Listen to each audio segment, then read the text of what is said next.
we're back with more D&D action in the world of Boridil. Like, why am I being approached? That's all. Because you're white, obviously. But there's so many other white folk to talk to. Why me? Are you really? Yeah, I'm a quarter Korean. You can't see, though. Okay. Yes, human. No wonder you fell off your bike. Shut up. Leave my left foot out of this.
I did.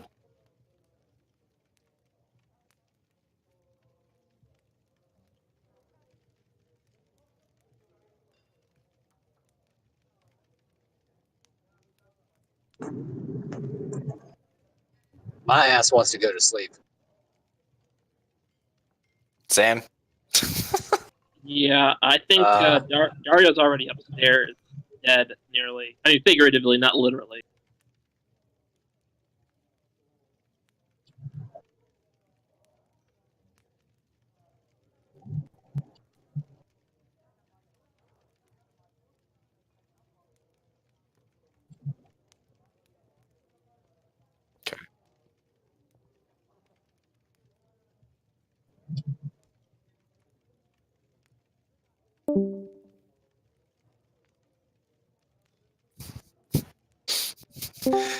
Hello? Hello, Martine?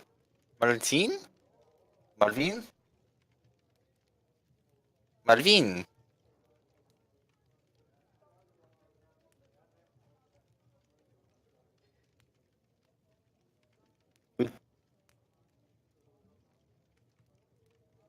You're looking through the window?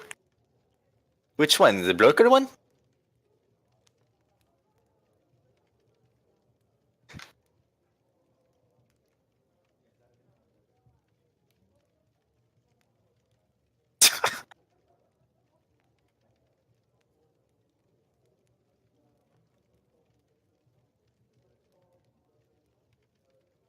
I'm gonna teleport to behind him.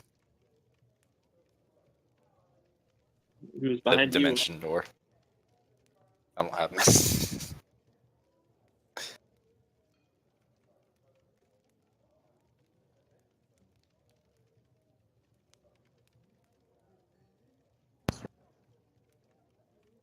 Hello, Marvin. Do you have cloak and bag? Alright. Sounds good. Shadow will take the cloak.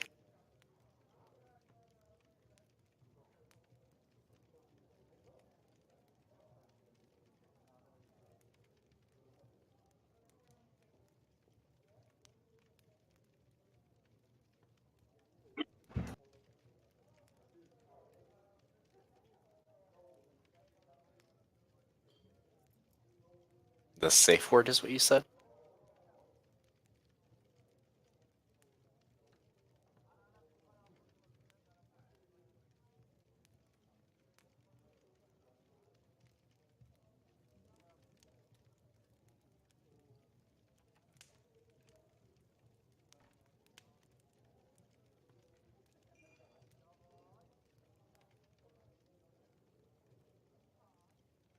Alright, cool.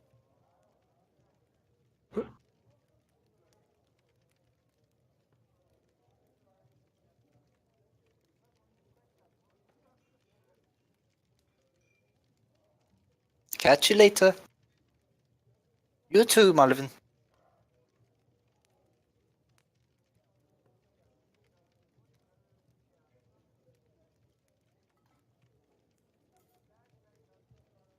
Use 3 swords. Wait, do I even have? Hold on. Sorry about that, I'm back by the way. Did I miss much before Marvin showing up?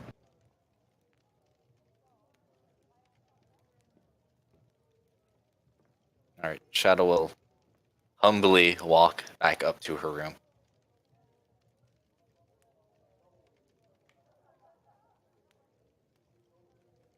Yeah, the moment we were done cleaning up, he went to bed. I'm guessing around 8 p.m. or so.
Okay. That's not on.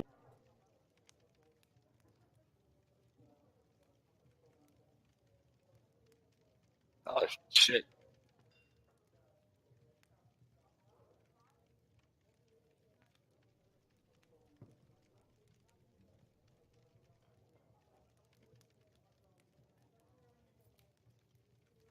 Great.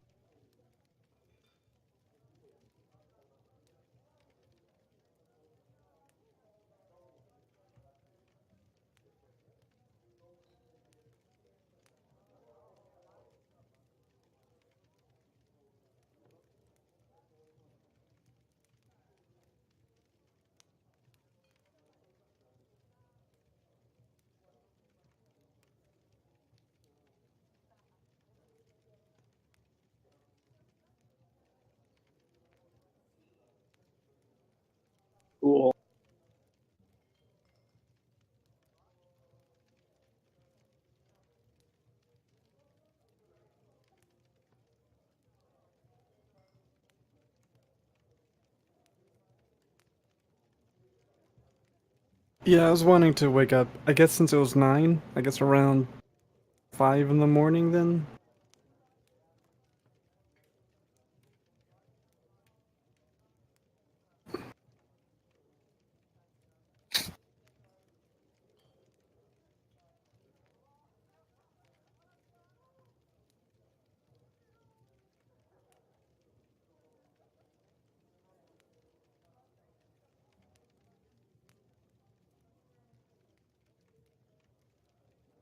The place. Um, the barkeeper is kind of asleep at one of the tables. She must have been up all night overseeing the repairs. But there's no one else in the tavern as you come downstairs.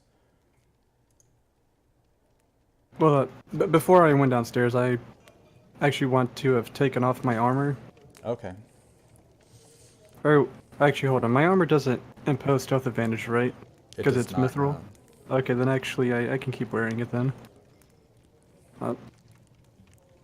I'm going to, I guess, either look out the window or open the door if need be. How much activity does there seem to be outside? There's just the only thing you see outside is maybe a few guards that are, doing their patrols throughout the streets. They generally walk in pairs, and it's still pretty dark outside to where they're using lanterns. Other than that, you might see a commoner or two walking through the alleyways, but it's fairly dead outside right now.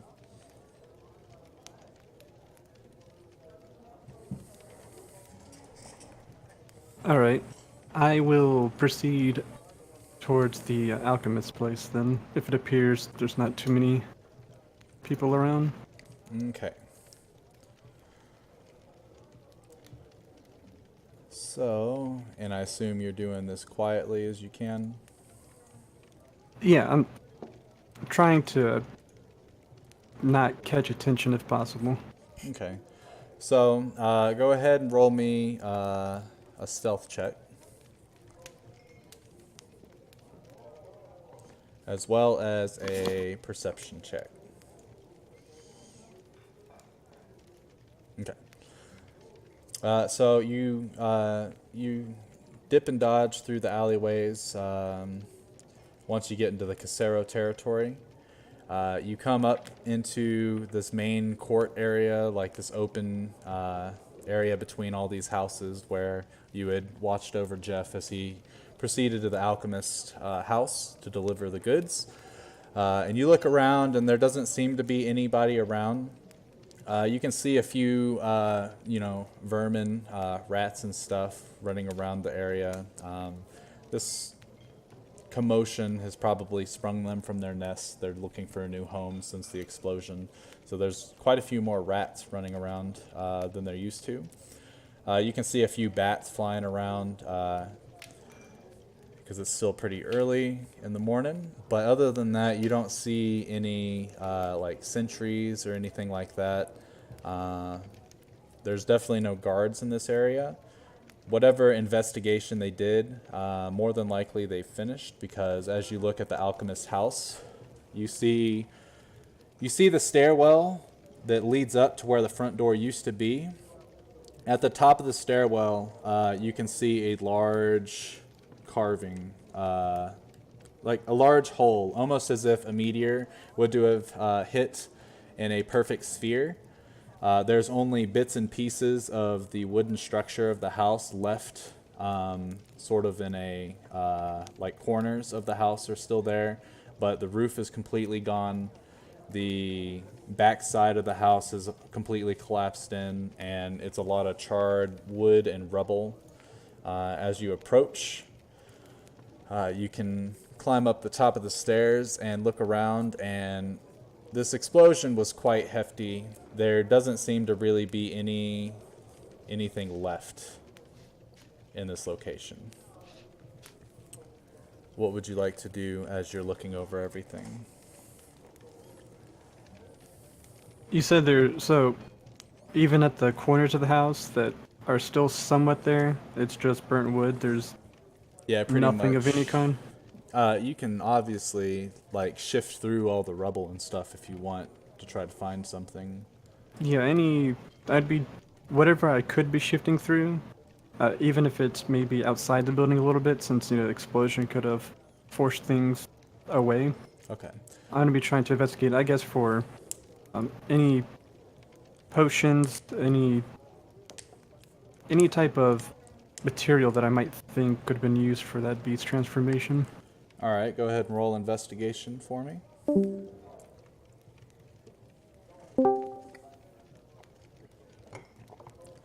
All right, so you start to look around.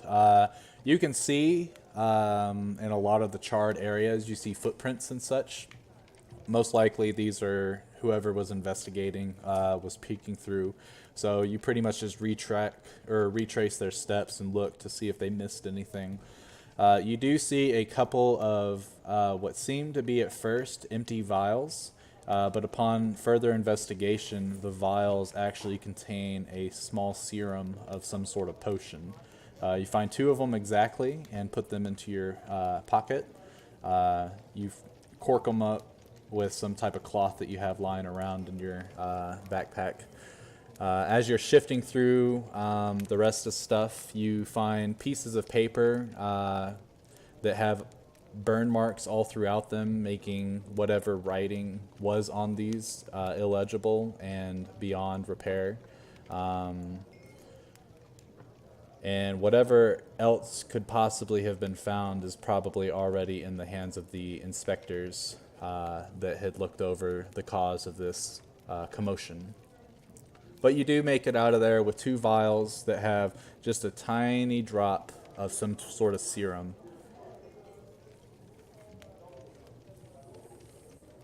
All right. And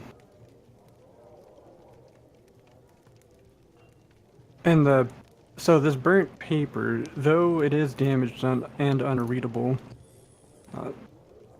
is there anything magic, or are they just like plain Yeah, pieces of paper? They're just plain pieces of paper. They were probably used for notes, maybe an ingredients list of some sort, but you can't tell anything from it. Roll All one right. more perception check. So as you're looking at all this stuff, you start to gather your wits and start to turn around to head back to the tavern, and you notice out of the corner of your eye there's a little rat that's sort of walking around. It also looks to be digging through a lot of this charred rubble. I will continue to observe the rat. All right, so you sort of take a step back and you continue in one of the corners that's kind of still standing, but not really. You watch as the rat starts to move enough of this charred stuff, and it squeezes its way into a pile of rubble and disappears from sight. You wait a couple moments, and you hear a little bit of rummaging, and then all of a sudden it stops. You wait a couple more moments after that, and you don't see the rat reappear. Am I able to peer into the hole that it was going through? I mean, you could move the rubble to see where it went. Yeah, I'll move a rubble I can then. Yeah. All right, so you walk over to that corner and you move the rubble, and as you move it all, you see a tiny hole about the size of a rat that leads straight down. As you peer into it, you don't have any sort of dark vision or anything. The sun isn't up yet, but you drop a piece of the charred rubble and you can hear a notable clank about 2 feet down. It's some sort of piping system that the rat just went down. You're not sure exactly what it's used for, but the rat knew it was there and used it to go somewhere.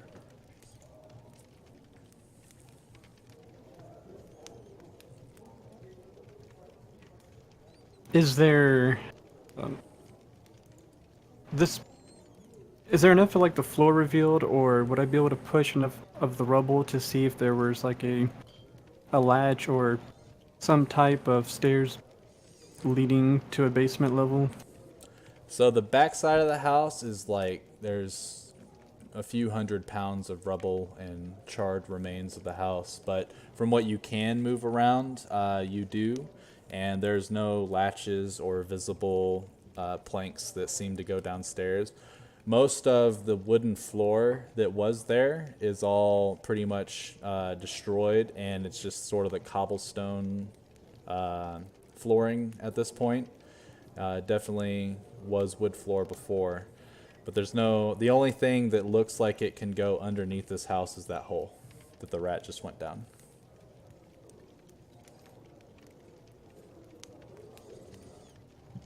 I will, I guess, go ahead and proceed back to the tavern then, for now. Okay. As you're leaving, you keep in mind that you're kind of in Casero territory. You're not really sure how these guys operate except for what you witnessed the night previous. So you duck and dodge throughout the alleyways, but you're able to make it back into the tavern without being spotted by any, guards or anything. And a quick question, are we like in a time and age where plumbing's a thing, or Yes. Well, yeah. You mean like so because that pipe that went somewhere, it could either perhaps be leading to somewhere else, or it could just been what was left of the plumbing system he had in the house. yeah, I would say I mean, I wouldn't know, plumbing- but yeah. that's a possibility. Yeah, plumbing, there's definitely like toilets and stuff. They're very old style compared to, our modern day stuff. But yeah, they've got toilets and showers and things like that. All right.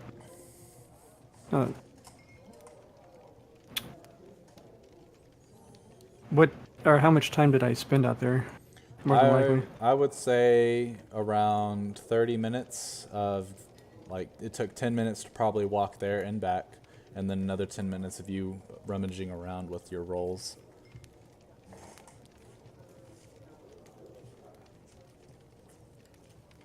I guess I'll proceed back to my room then, and then wait for everyone else to be up. Okay. So you go back to your room and sort of just hang out. You open up your book and keep on reading through, trying to see if there's any pieces of the puzzles that you've missed. The book is gone. I Oh, yeah, burned that's it. right. Yeah. I cut out all of the runes out of it and Yeah. then burned the rest. Got, Oh, and yeah, that's I right. forgot to clarify this, but for that rest, I would have also put my runes on that silver sword.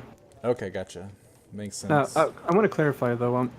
Can I have like runes on multiple weapons? I know I wouldn't have multiple activations. I don't mean it like that. Yeah, but yeah, you can put your runes on multiple weapons. That doesn't seem to be an issue. Because from what I remember reading, is you just put the runes on there and then you activate it individually. So yeah, you would have your new silvered longsword with the runes that you want on it, and your other longsword also has the same runes on it. all right, for the sake of gameplay though, once I activate it, I can't do it per weapon. It's just that rune's on cooldown. Yeah. That'd be too broken if I could weapon swap like that. All right. So about an hour and a half or so passes before everyone else starts to rise from their slumber. And then what does everyone proceed to do? Do y'all go meet up in the tavern at the bottom? I don't know if anyone has any morning rituals that their character wants to do besides Imhotep's meditation and hot yoga. Yes, I'll say exactly. I've probably been down there first since A little I've less enthusiastic about the hot yoga, but I do it, and it gets done. Okay. Does Jeff do anything special in the mornings or just roll out of bed? Oh, Jeff wants to clean himself up. Okay. So yeah, at about 7 o'clock in the morning, everyone is awake and proceeds downstairs to meet up with each other. Hey guys, good morning. I'm pretty sure I'm cursed. What do you Uh, mean? Well, you know those board things last night? You know, those guys beat me up kind of good, and one of them stuck their horn in my shoulder. Oh yeah, they penetrated you. That's Fun. a way of putting it. Yeah. So- Yes, that is a way of putting it. So yeah. So point is, I have this gaping hole in my shoulder. Don't worry, I'm a little better now. But I'm pretty sure it is either, however they made those creatures, or maybe something that was expressed, explicitly coded on their horns. And I don't like the feel of it. It seems like a different wound than just being stabbed with. Actually, out of character, real. Would I know how much of this is something that I could reasonably discern? You definitely know that there's some sort of infection with that wound. There's something wrong with what happened. You, being a monk and all, have, delved into, somewhat torture to get a feel for it so that you can try to resist it as much as you can. And you know that this isn't typically what a poison, if it was poison or some sort of a thing, it's more of a disease that has been spread to you. Yeah, okay. I just want to make sure I wasn't jumping. This is something reasonable that Dario would know. Okay. Oh yeah. So yeah. Back in character. Yeah. So I don't know what this is. I'm certain it has to do with all of this town's weirdness, and I now have skin in the game. So yeah, let's figure this stuff. Well, Do you mind if I take a look? Sure. Just be gentle, because remember it's a wound. So Okay. I allow yes to. Brady, Yeah, could I use a I'll medicine roll. check? Yeah, I was gonna roll it for you. Thank you. You'll have all your luckies. You rolled a 20. unlike Anara. Yeah. I will keep that 20. And I am just looking at the wound, and I'm not sure what the medicine check really does. I'm That's assuming what I'm it's here just for.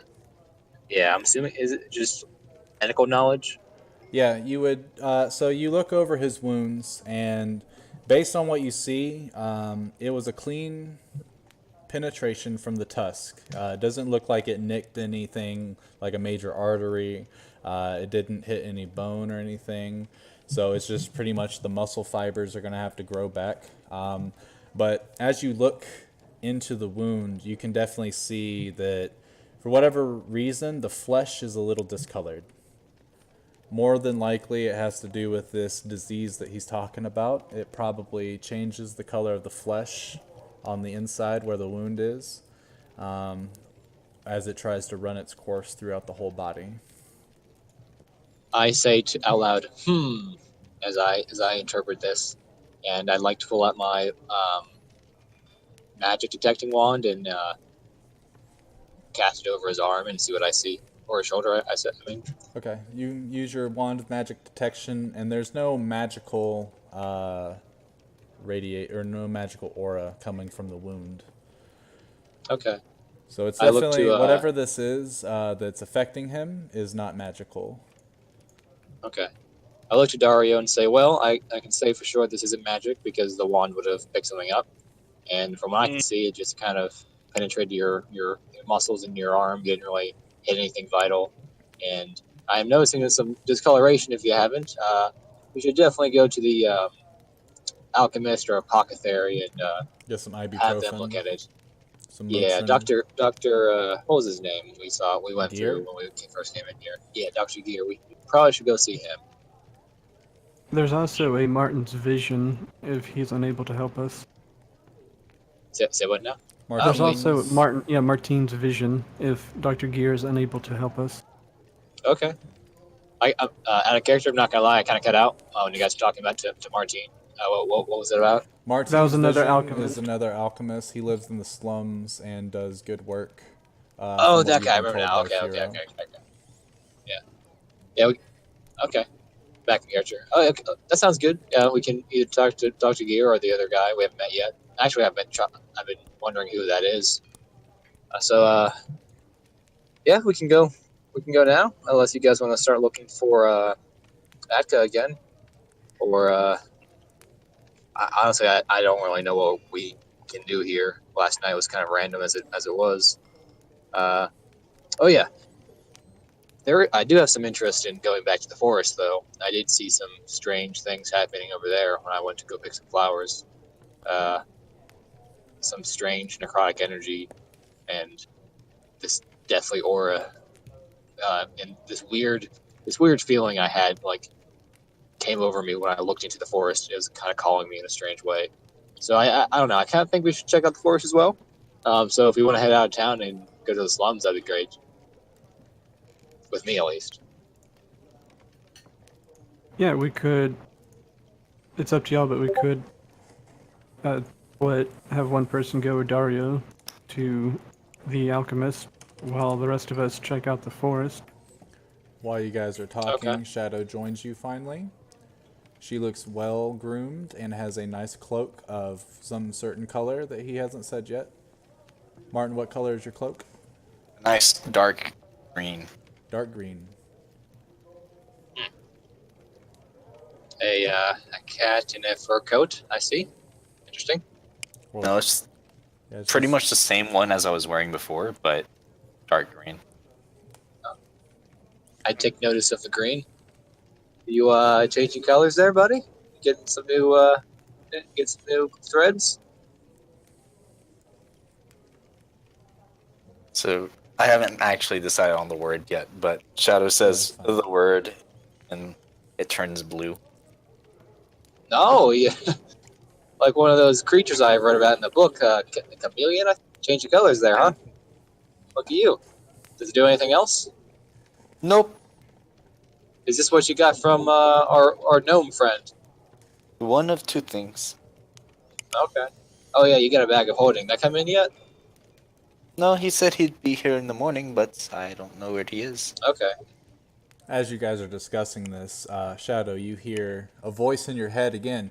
Hey, I honestly have no idea where you're at. I'm out here again, same window. I don't see anybody. Shadow will walk outside.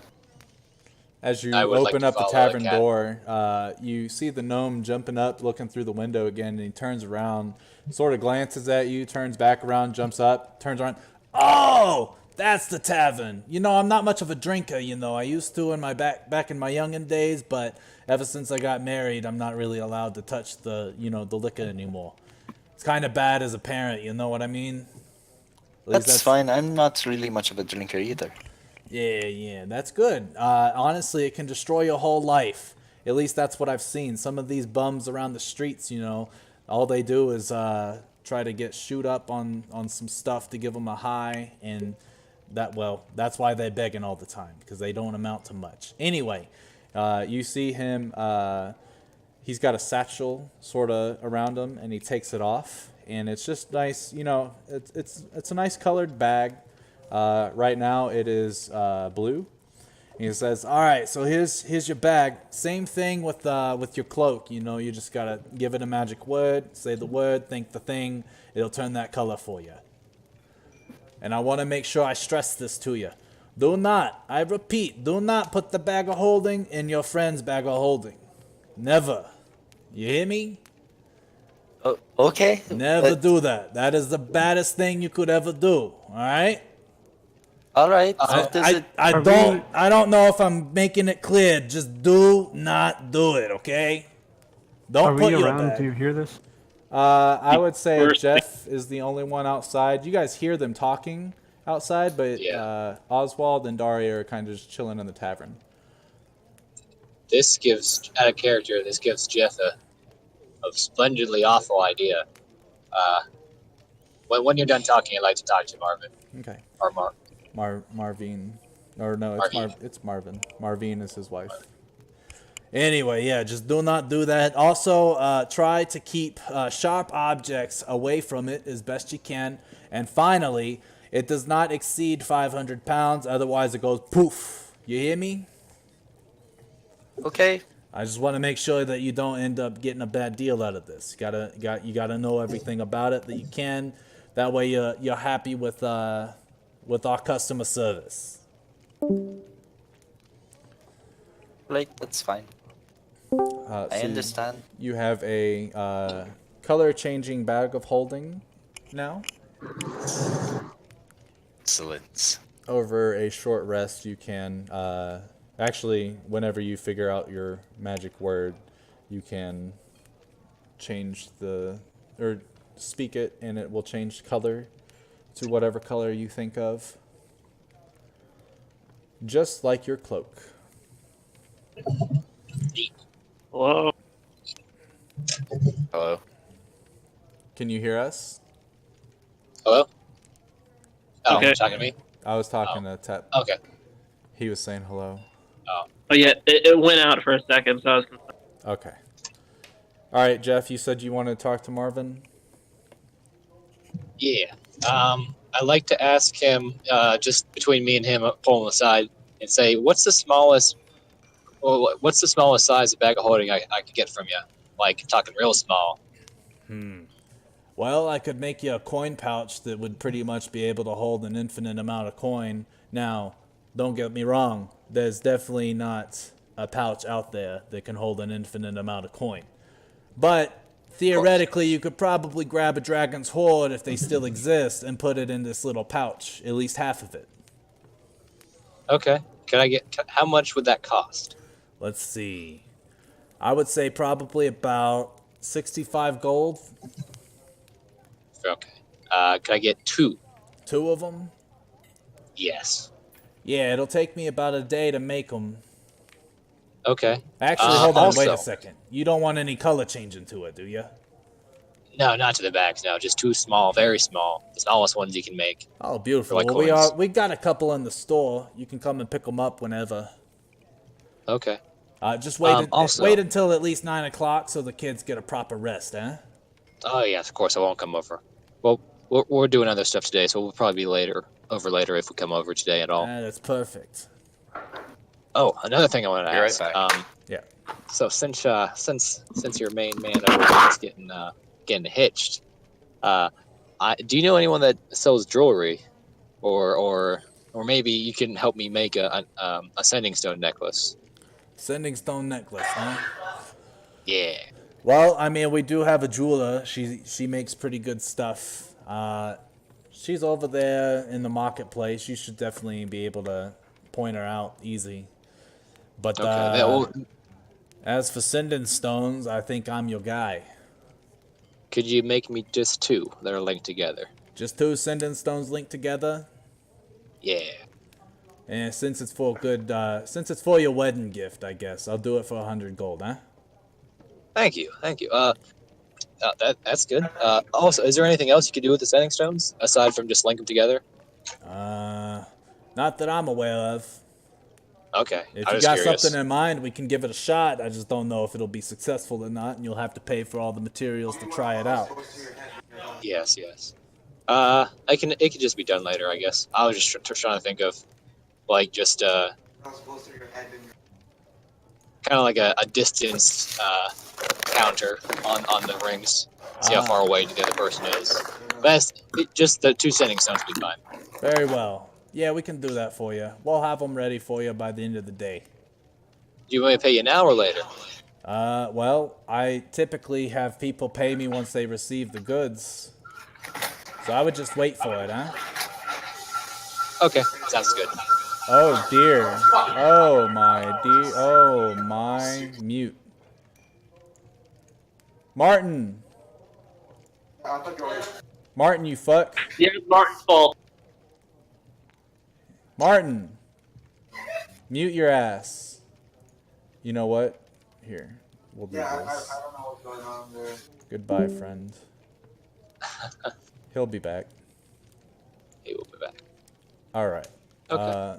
Has thank you, anyone Marvin. else Marvin. got bleeding ears? Or is it just I heard a lot of whistles. That's about it. Okay. Yeah, I heard the feedback going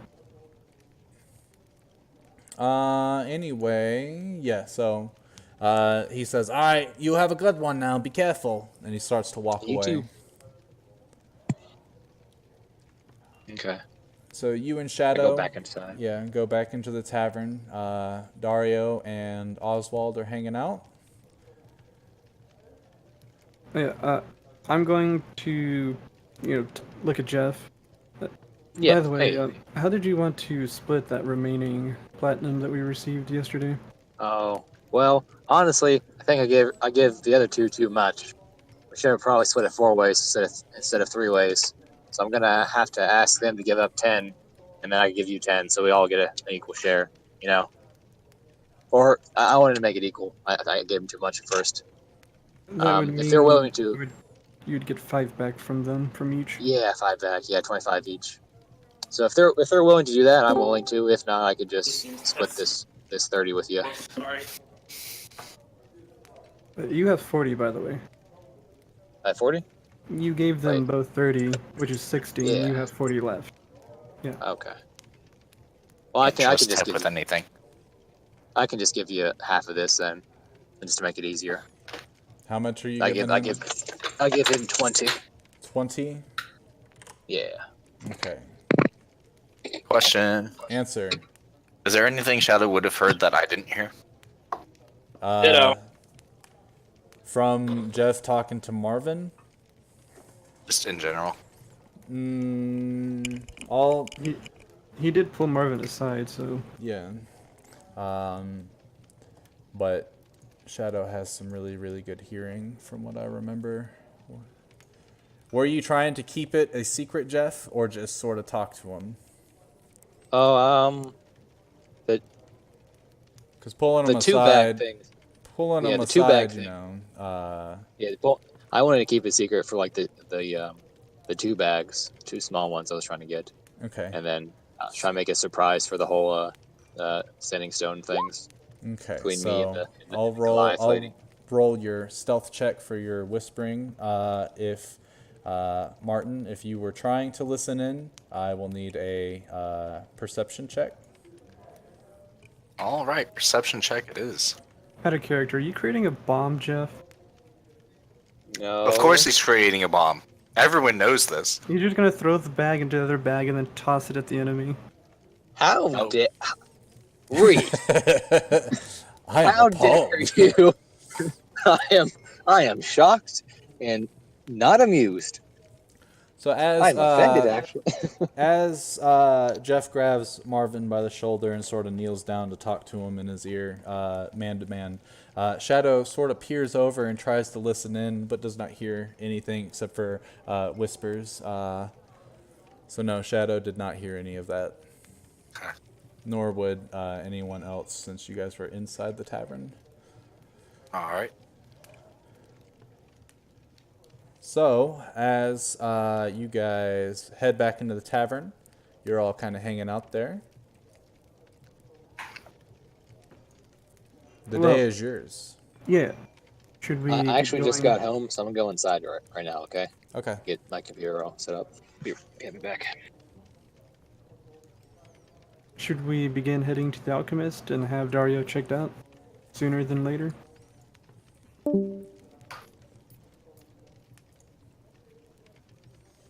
Hey, Tep.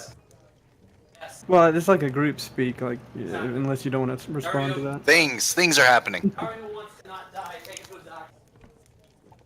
I'm He sure says he wants to Dario- go to the doctor. Okay. I'm assuming Jeff would not disagree for that. No, Jeff's been wanting to go see him, he said anyway, so. All right. Though, they are around 5, right? Who? On the map. I'm assuming we're going to Dr. Gear first, and he's the north 5 on the map. He's over here.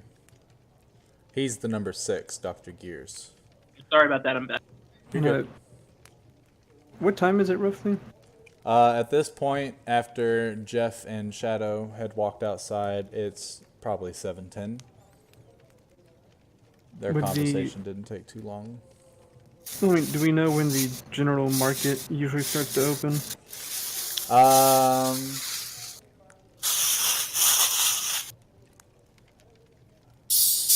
What are you doing, Martin? I'm eating. Making all types of racket. It's surprising that was loud enough to be honest. No, everything you're doing is kind of loud, actually, in terms of the mic picking it up. Yeah. All right, I'll mute myself. Your mic is sensitive, which can be a You're good sensitive. thing or a bad thing. My mic is sensitive when I'm in the kitchen for whatever reason. Doesn't make sense, but whatever. Anyway, you typically notice that things, especially in the market area, open up at 8. More than likely, based off the last time, Dr. Gear also opens up around 8. How long would it take us to walk or to get Dr. Gear's place? Probably 15 minutes, and then you'd have about 35 minutes to kill, waiting around for him to open. Well, I guess I'll look to the group. We have about half an hour before most people are going to be opening it up. Dario, how do you feel with this infection of some kind that's going on? Well, so far, I've had to. Before I went to sleep last night, I kind of felt like I needed to resist something, and I was, I think, successful in that. Other than that, I would say that it's mostly the same feeling of having a really large hole in your shoulder right now. So far, no worse than that.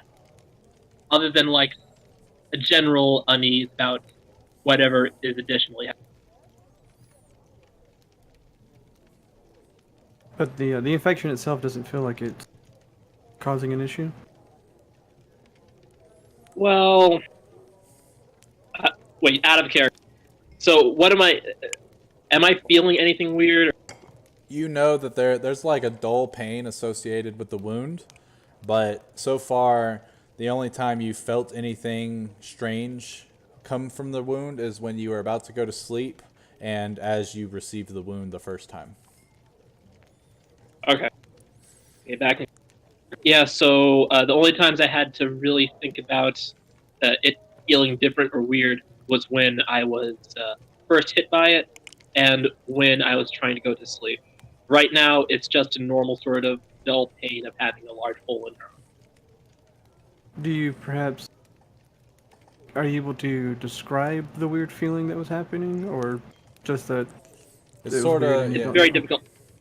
So the pain that you felt, Dario, is like it feels as if there's like a radiating pain coming from the wound, and you can feel as it spreads, almost as if like when you're washing your body as you shower, you can feel the water dripping through on the outside of your skin, but you feel this like spreading all throughout your body.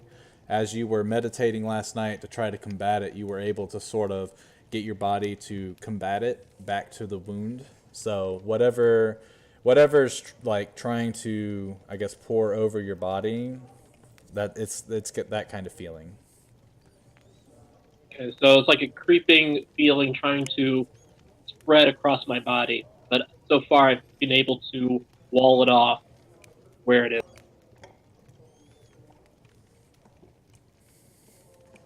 Oh, that's good news at least then. By the way, last night I went... Or not last night, this morning I went to the alchemist's place trying to see what I could find within the remains. And as I'm saying this, I'm pulling those 2 small vials out of my bag. I found these 2 vials. They're almost empty, but if you look closely, there's still a tiny bit of some serum of some kind. Don't know what they're for, but perhaps we can also ask the alchemist and see if this is relevant. Sounds good. I have my suspicions, wasn't but here. investigate. No, What? I was with my batch doing the work. Oh, the first one? No, same thing. Are Yeah. you talking to us or some random dude? Oh, sorry. You're good. I just wasn't He's sure. talking to I was like, "What do you mean you weren't here? Your shadow's right there." he's talking to our other roommate, Okay, gotcha. Rob. Should get him in D&D as well. That way you're just all D&Ding it up. But yeah, But yeah, let's get us to let's get us to the other alchemist, one who's not blown up. We'll see how we can deal with this vial situation and my vial situation with this hole in my arm.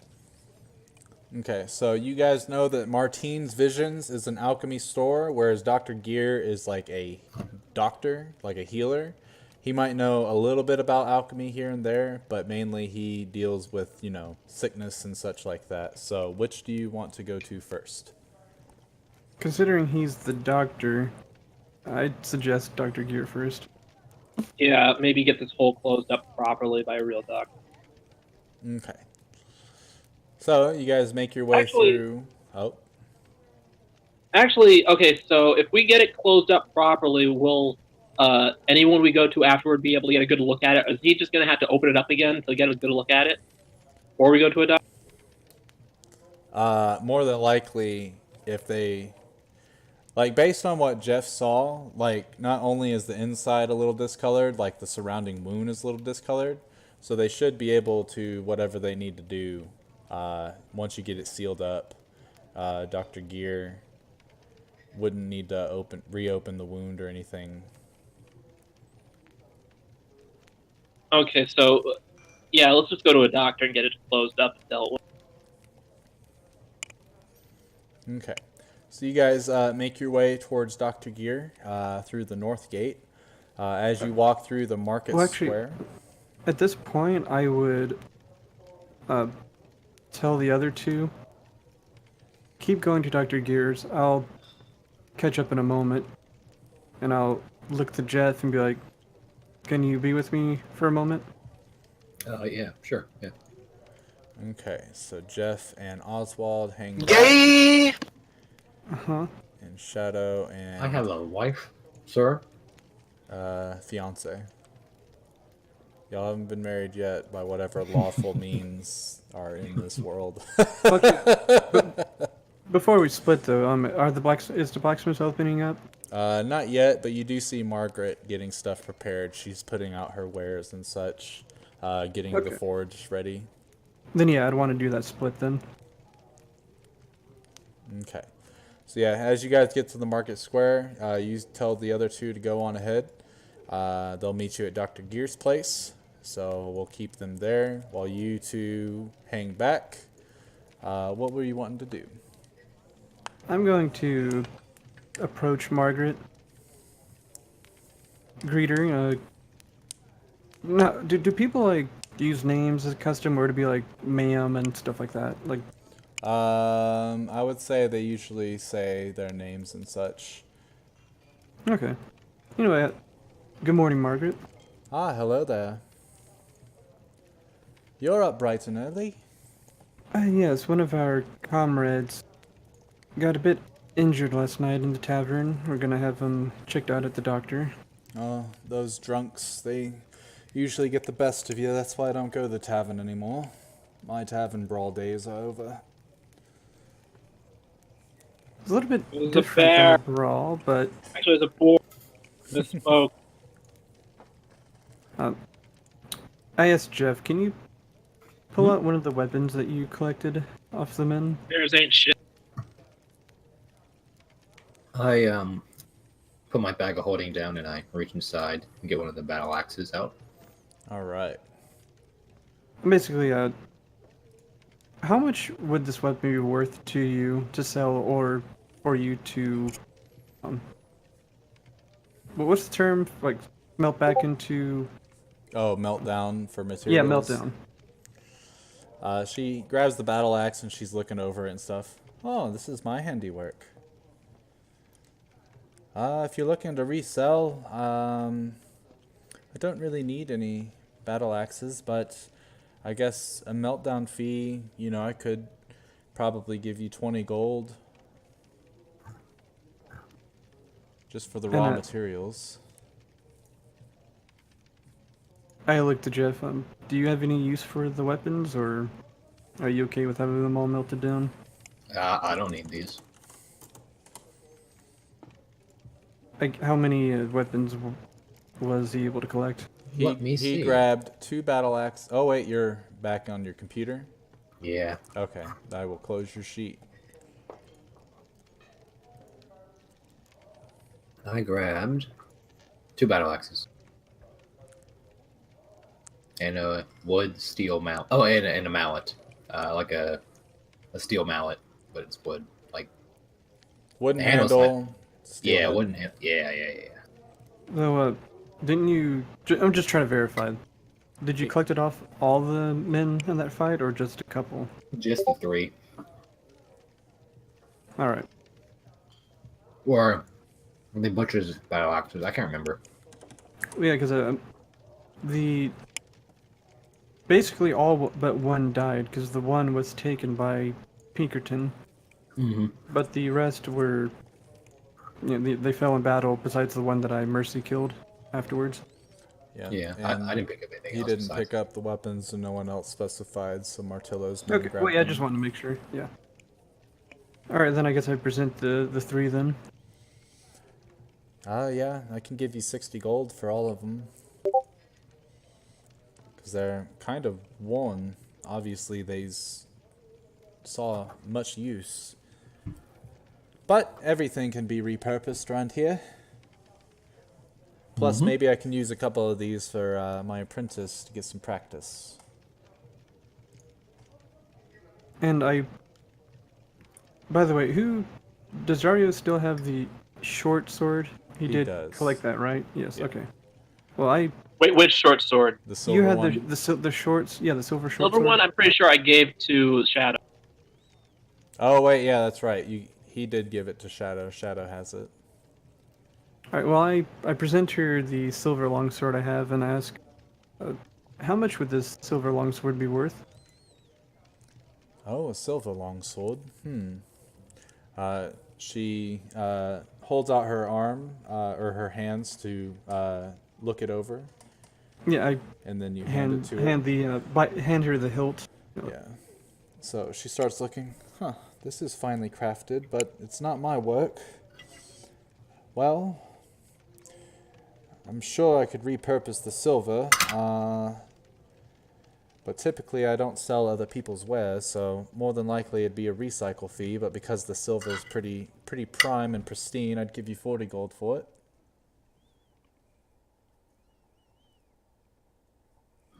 Do you have any idea how much it might be worth if I were to, I guess, go to a general vendor?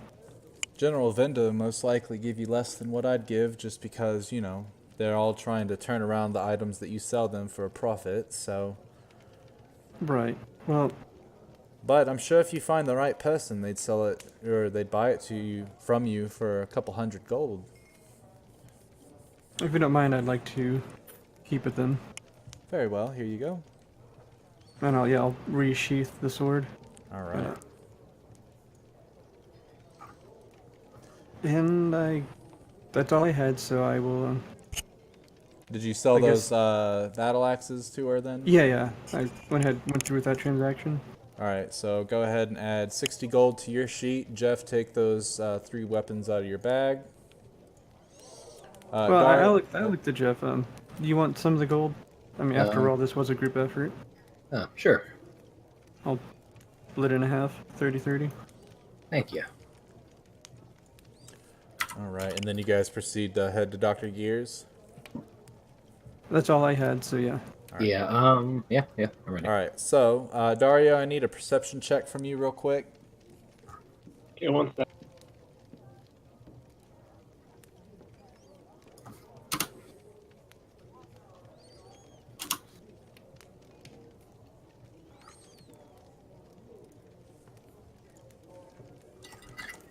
One second.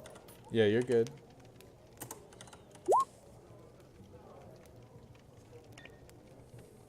Okay. Okay, so as you guys are walking outside of the gate, the guards open up the gate so that you can walk through. And then, Martin, did you see my message? Yeah, my roll 20 actually froze. Okay. All right. So as you guys walk outside the gate, you go out first because they only open it to where, it allows one person in or out at a time just to make sure no one tries to sneak in or anything. So you lead the way, you walk down the street a little ways, and you turn around to talk to Shadow, and as you turn around, you notice that she is not there anymore.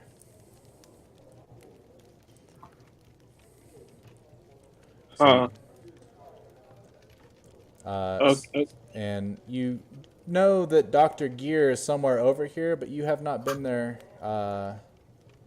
No, wait, yeah, you have. So you start heading over to Dr. Gear's house, looking for Shadow on the way, but you, for whatever reason, it seems as if she's either A, gone invisible like the day before, or B, she's just really able to slip away from your sight. But you notice a lot of the townsfolk, you can see they're starting to cook their breakfast in their cauldrons outside of their homes. You see a number of families, children are playing out in the yard. And as you're walking by, you see as the children are playing with like a little ball, and all of a sudden they stop. And then they all look up at you. There's probably about 5 of them. They drop the ball and they start running your way. And you're kind of just like, okay, what the hell? And the children come up to you and say, ooh, ooh, ooh, they said we can climb your arms. Can we climb, please? Yeah? You big man, we climb your arms. And they're all holding up, trying to grab your arm. I rolled to punch the child. What? Okay. I'm kidding. I'm kidding. I'm kidding. no, you I said it. I was about to say, because honestly, these children have 1 hit point. If you want to murder a child right here in the street, that's fine. But if they try to yank on me, I make it clear that no, I'm wounded. Get away from me. Use the other arm.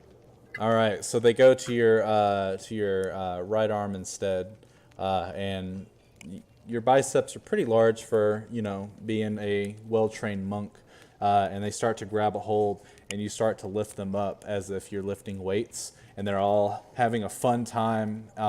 Yay! This is so fun, strong man, and they're just having a blast, and you don't know why these children all of a sudden stopped what they were doing, because they looked like they were having fun, but now they're just I over whispered here. to one of them, "You were paid off, you little bastard. I know it." Bad. As you say that, they look at you and say, no, person, just tell me in my head that this was okay. Wait, what? Yeah, voice in my head. What about in your head? Voice in my head said to come climb on your arm. Word. Okay, you're gonna get down right now, please. Yeah, I'm gonna let you down. What? Aww. You And hear then in your head. Wait. You hear Shadow's voice in your head. Hello, person in my shadow. What is? Is this you? Is this the thing that you? Just let the kids have fun. This is. You could. This seems really suspect. I'm already a little on edge. Please. Okay, fine. I say to the little sprog, yeah, you can stay on my arm. Yay! And so they Yay. jump back on your arm, and you start to lift them around and twirl and shit, and they're having a blast. And you still can't see Shadow, but Shadow can definitely see you and is laughing somewhere far away. Well, within 60 feet, but... Anyway, so a matter of moments pass, and Oswald and Jeff finally join you guys outside of Dr. Gear's. They watch as Dario is just playing with these children, and Shadow is nowhere to be seen. And is it open by now? It's not quite open yet, probably about another 5 minutes, but you see the guards are posted, and the lights are starting to turn on in the windows. You can see the candlelight emitting. I look to Dario. Dario. I'm sorry. I just got over the fact that I almost killed a kid. I'm sorry. Oh. Sorry. Repeat that, please. Oh, I apologize. No, he's saying that Dr. Gear's place is about to open up. So, my character's about to look at you. Dario, it seems he's about to be ready. Okay. If he's gonna be ready soon, then I'm fine with waiting. So as you guys are talking, the children, they get off your arm. They're like, okay, fun's over. Bye. And then they wave at you and then run back to their ball and start playing. That's... A few moments later, Dr. Gear's front door opens, and you see Dr. Gear himself flip his sign from closed to open, and then he leaves the door open. He stands on the front porch, takes a nice breath in,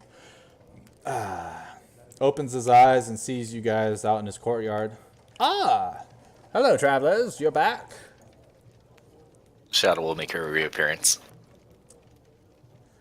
Yes, it seems our new comrade here got stabbed by a particular creature. I got gored by a wereboar. Please help. A wereboar? Yes, What even is basically. that? I don't know, it was some... I've heard of a boar and I've heard of where to go, but I've never heard of a wereboar. A giant. Okay, not giant, but an anthropomorphic. Wait, you don't know what anthropomorphic is. Never mind. So, a guy who became a boar before our eyes, we got into a scuffle with. So a druid? He was quite aggressive. Sorry? A druid? This They was transform. unnatural means. Was it? I don't think it would be. It doesn't seem like a. Wait, out of character. Was it a druid? You don't know that. I'm not certain. Something about this transformation didn't seem druidic to me. Ah, interesting. So, Anyway, just Yeah, come sorry. come on in. Let's take a look. You do have gold, right? yeah, I got gold. Got a lot, actually. Beautiful. I'm sure you have enough to cover the expenses. Yeah. Come on in, come on in. The rest of you, you can have a seat, and then as for you, wounded fellow, come on back to my... Do you know how long it might check, or how long the checkup might take? One of you needs to be here in case this guy's evil, please. I'm scared. He Not looks, in character. Not in character. he looks over at Dario's shoulder. He's like, well, more than likely I'll just be cleaning the wound, taking a look at it, maybe see if there's any herbal remedies that I have that could help with any sort, combat any sort of infection, and then I will seal the wound. 20 minutes tops. Okay. He's a big boy. He can handle this himself. I leave. Okay. Deuces, thanks. I like the Jeff. This forest spot you mentioned of earlier, how far would it be from here? About an hour. By flying. No, Well, no. 30 minutes to get there with it was- flying. about an hour by walking, right? Yeah. Yeah, about an hour by walking. Alright, then probably be best to wait for the doctor to be finished. Yeah. Okay, so Dario, you walk to the back with Dr. Gear, a short old man, and he takes you into his checkup room and has you have a seat. He gets a little stool, and you watch as he puts on his, he's got some glasses that make his eyes really big, but it allows him to see things really small. And he starts to look at your shoulder. He's like, oh, yes, definitely a bull. I've seen these kind of puncture wounds before. Do you know why your skin is discolored on the inside, maybe? Not a little. In fact, I was wondering if you could shine some light on that, because this seems different from a normal puncturing, and through my training, I've experienced at least a few puncturing. Ah, very well.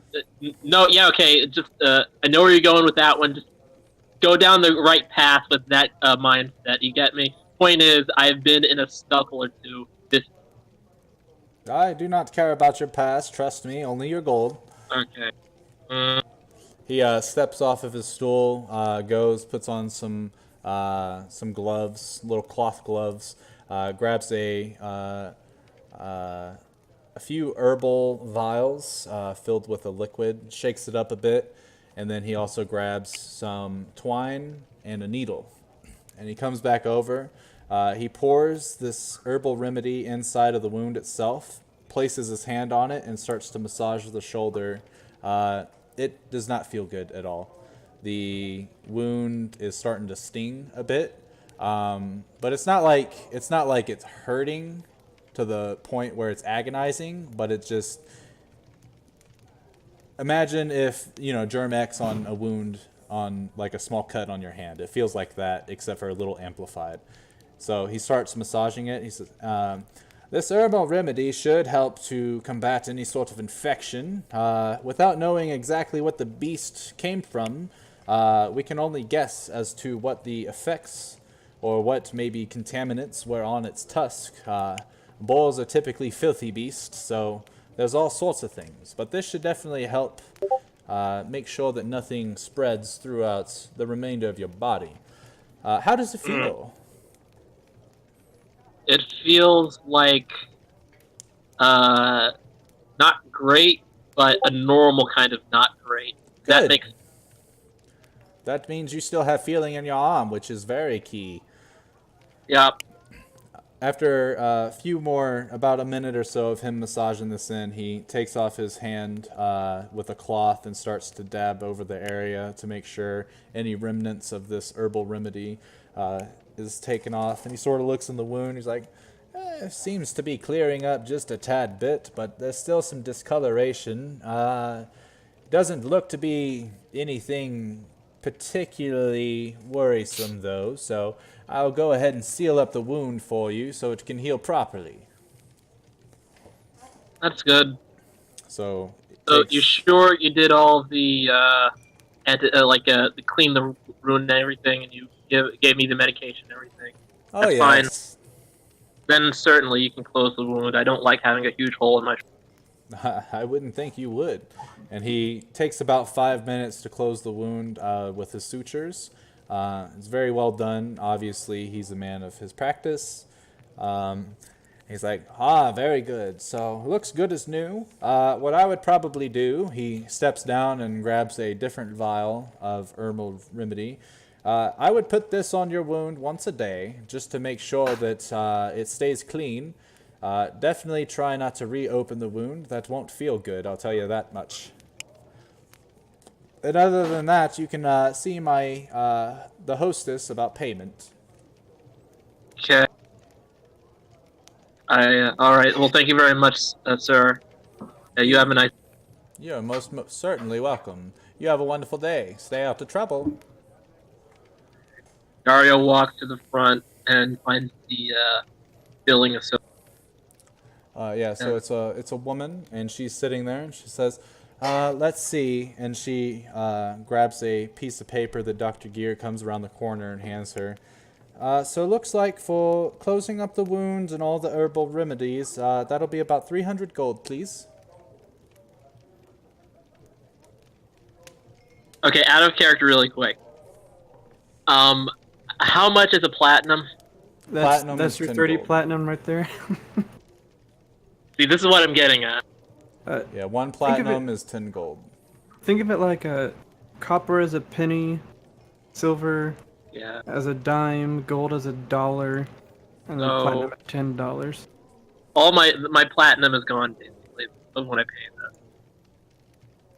Yeah, That's okay, if you don't- I mean- that's if you don't try to haggle with them, stuff like that. I can haggle? You can attempt. You can always try to haggle. Good luck, Okay, though. God.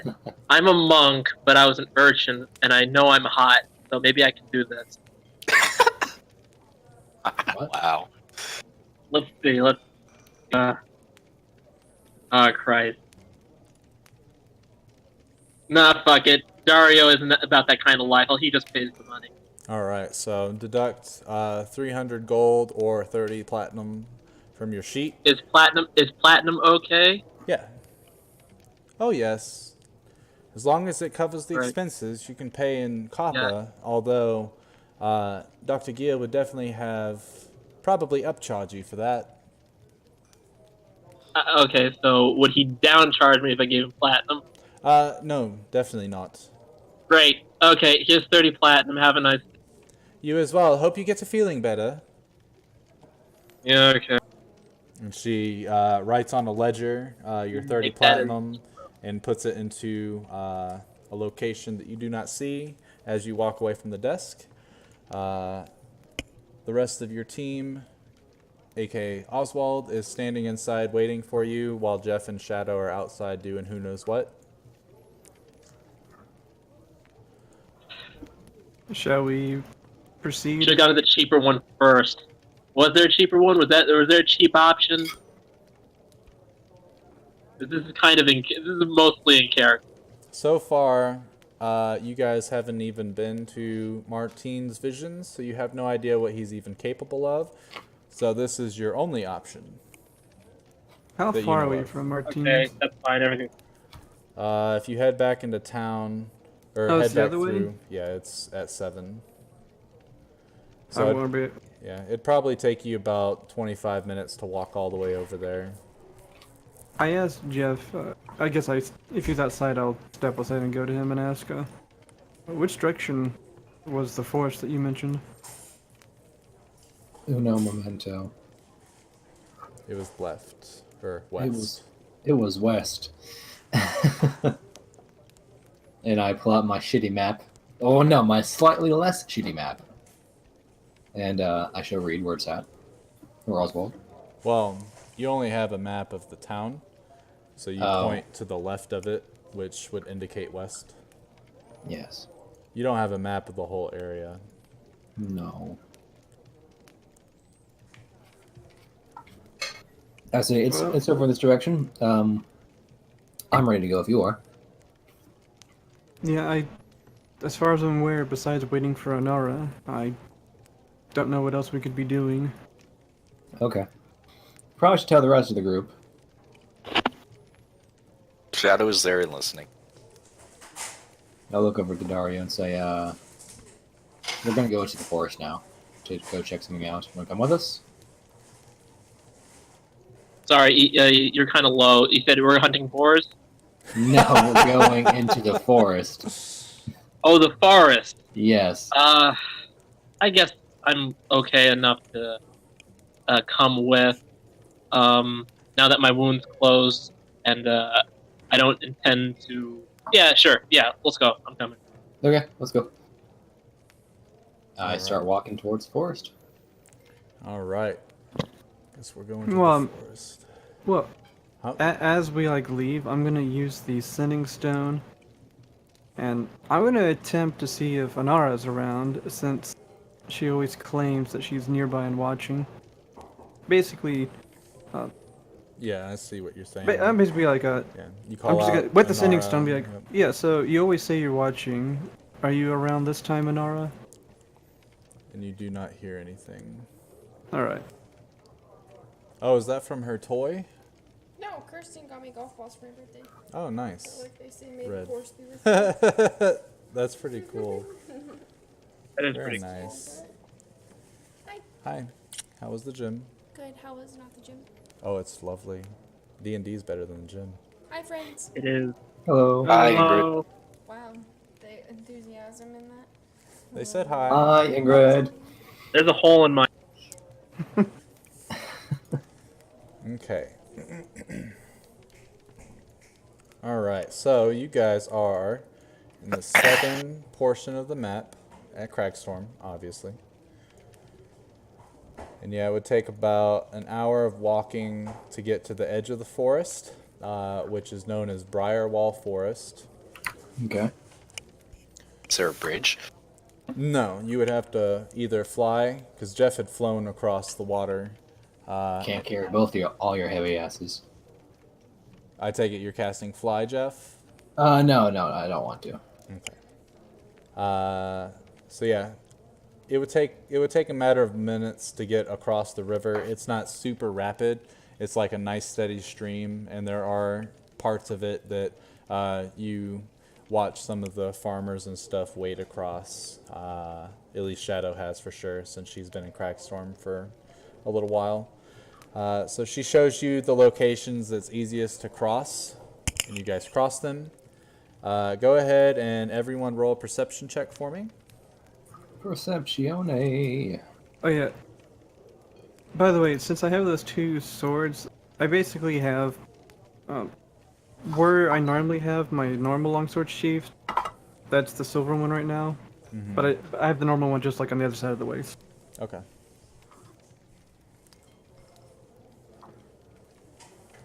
All right. So as you guys are making your way towards the forest that Jeff said seems to be haunted, you're looking at it, and I mean, it seems like a normal ass forest.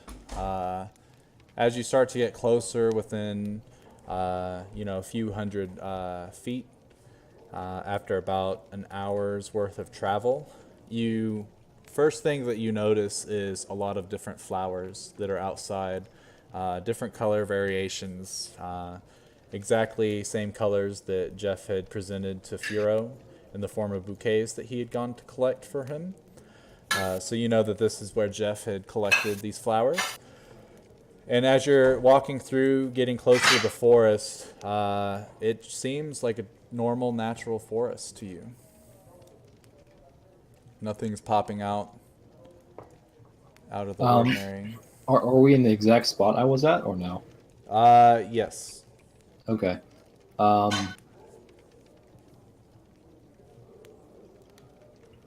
Where? Wait. So we're at the same spot, but we don't see anything. Not yet. Okay. I want to look in the direction of the presence I felt of the necrotic energy, and like just walk deeper into the forest in that direction. Okay. Also, I'd like to bring out my owl from its pocket space Okay. and tell it to just fly about and tip me off if it sees it, like anything out of the ordinary. That's not me Yeah. or the companions. Don't worry. And he understands what you mean now when you Okay. say any movement. Okay. So your owl pops out and hoos at you. Hoo! And then starts to fly up as far as it can go up in the air. Sort of make sure to keep an eyesight of you. That way it can tell what your position is and such. Okay. But so far it's just flying around, doing its thing. As you approach the forest, you look in all the woods, or all the trees and plants within seem normal. You see the few plants that were pretty thorny are still there, and they definitely don't look like they belong. As you get closer and closer into the forest, instead of just being on the outside edge of it, you see that sort of looming shadow start to fill the forest. What used to be bright lights penetrating through the forest starts to become darker, as if the sun was completely cut out. You bring this to everyone else's attention as they gather around you close. They see this as well. The sunlight sort of fades on the inside of the forest, although you can still see it behind you, and it's just black, sort of gloominess. You can still see it, doesn't block your vision, but it's definitely dark, almost as if it was nighttime. Okay. Do you guys see this? This is what I was talking about. It feels eerie and off. I look up, like, does it look like there's anything blocking the sun? As you look up, the tree cover, like it's pretty thick forest, but it's not thick enough to where it would block out all the sunlight. So whatever is causing this is definitely not natural. Then yeah, I would say it is unnaturally dark. Do you guys want to continue further in? I want to attempt my Eyes of the Arcanist. Is Yeah, you like wouldn't there pick magic anything. flowing around? Okay. There's no magical rituals or anything that were taking place here. How tall are the trees? The trees are probably like 25 to 30 feet tall. They're, your average tree. Okay. I'd like to sit down and then walk into the owl and like fly past the tree canopy and see what I see. Like inside of the forest or outside of it?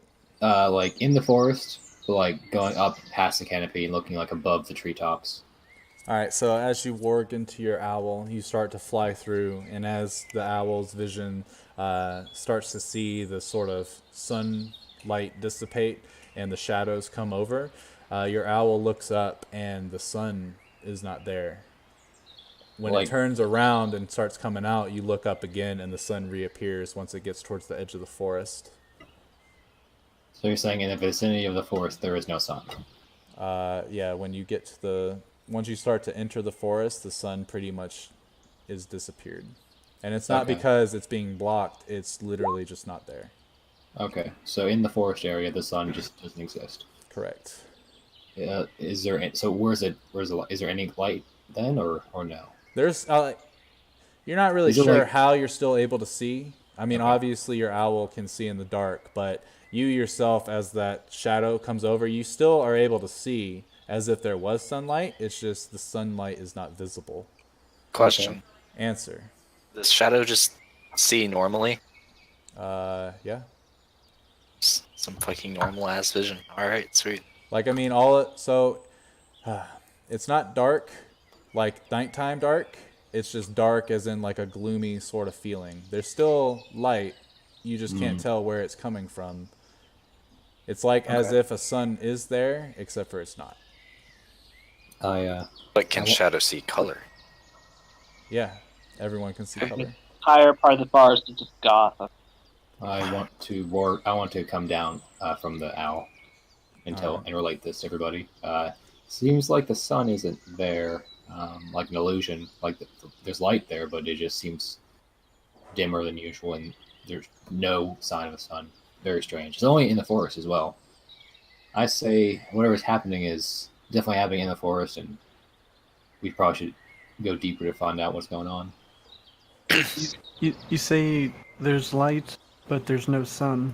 Yeah, like there's just when I walked into the owl, I walked out, like I flew out of the forest range, and then there was a sun, but then when I flew back, it just disappeared. It just went away like that. Out of character question. Yes. How much would Dario know about plane shifting, or like the different planes of existence and how that affects? Like, is what's happening a plane shifting thing? Is it a sign of that? So Dario more than likely wouldn't, like, everyone knows, it's common knowledge that the material plane is not the only plane of existence. Right. But no one knows in the general realm of like the big cities and stuff that you're used to, that no one knows of like where these locations are that sort of shift into the planes. But you do know from what history has told you, there are locations around the world that are pretty much portals almost to a different plane. So yes, you would know. You would pick up that this could possibly be a plane shifting experience. Okay, so in character, it sounds like this part of the forest isn't even in the same place or at the same time. Maybe even another world, maybe? Well, whatever's going on, it sure isn't natural. Yeah. How do you want to proceed about this? Do you want to go and investigate, or I mean, see if people in town have experienced things like this as well? we could, but I don't feel like anyone in town knows about this place. It seems like no one really gets out anymore because of the plague. And this could be where the plague's coming from. I don't really quite know because no one seems to know. I say we just keep searching deeper. Very well. I'm ready to go. Yeah, me too. I'll look to the cat and Dario. Yeah. Shadow is very interested in this place. Okay. It being shadowy and all probably has something to do with it. Possibly, yeah. Okay. Well, I'm for this. Though proceeding onward. I want it on record that I think this, while this seems like an important thing we should do, I also think this might be a bad idea. But let's just go and see what happens. Oh, most definitely. We do bad ideas quite often around here in our little group. Okay, so That's D&D in a nutshell. yeah, exactly. All right, so as you guys start to get deeper and deeper into the forest, Darker and darker. yeah, it seems like every 10 feet or so that you walk, it becomes gloomier. Once you're about 50 feet into the forest, you turn around, and where you used to be able to see where Cragstorm was, you still see what resembles a city, but it is completely changed. I need different music. Like, so we're looking at Cragstorm, But it's way but different. we're not looking at Cragstorm. Kind of. Correct.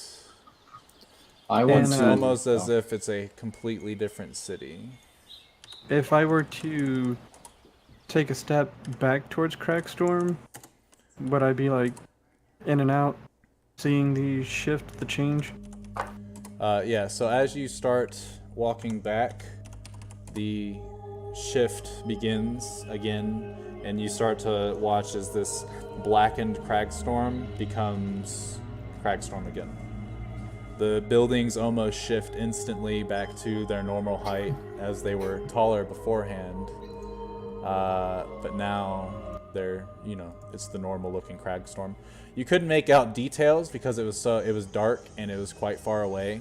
So you definitely know that from a distance, this darkness on whatever magic plane of existence or whatever you step into once you get to this forest, it definitely impedes how far you can see. I want to go to like the edge, like the edge of the radius of where that's happening, and like take one step in, one step out, one step in, one step out, and chuckle to myself. So I'm imagining like it just like shift every time I do that. Yep. Lose an hour, gain an hour. Lose an hour, gain an hour. Yeah, something like that. I chuckle to myself. You went too far with daylight savings time this year. All right, so you do. It is not all winners at start. Yeah. So you chuckle as you're experiencing this sort of plane shift experience. Mm-hmm. It's definitely new to you. You've never done this before, so it's quite fun.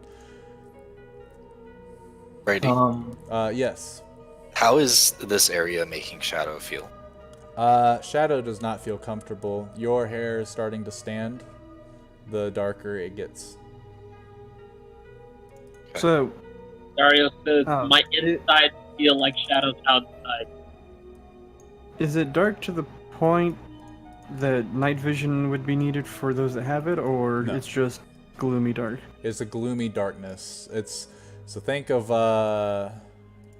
like you're still able to see. It's just like it's like a dark ambience around it. Right. Could I make like a attempt a perception check to see if there's anything else around us, alive, stuff of that nature? Like if we're alone as our group. Yeah, go ahead and everyone can roll perception. Okay. See if you guys see anything as you're walking closer and closer. Does the owl do it or no? Yeah, the owl can do it too. I don't see anything. Plot twist, Dario is actually blind. Everyone else is able to see except for Dario. For some reason, he's blind. Must be a human thing. But then wait, Oswald's human too. This doesn't make So sense. is Jeffrey. Yeah, I'm just kidding though. Literally everyone else is human. I mean, maybe he wants to be the blind monk. All That's right, what I was so, thinking. As everyone's We did kind of it looking around, Jeffrey didn't really point out the different plants that seem off, but Shadow is able to notice these plants and can feel a sinister sort of feeling from them.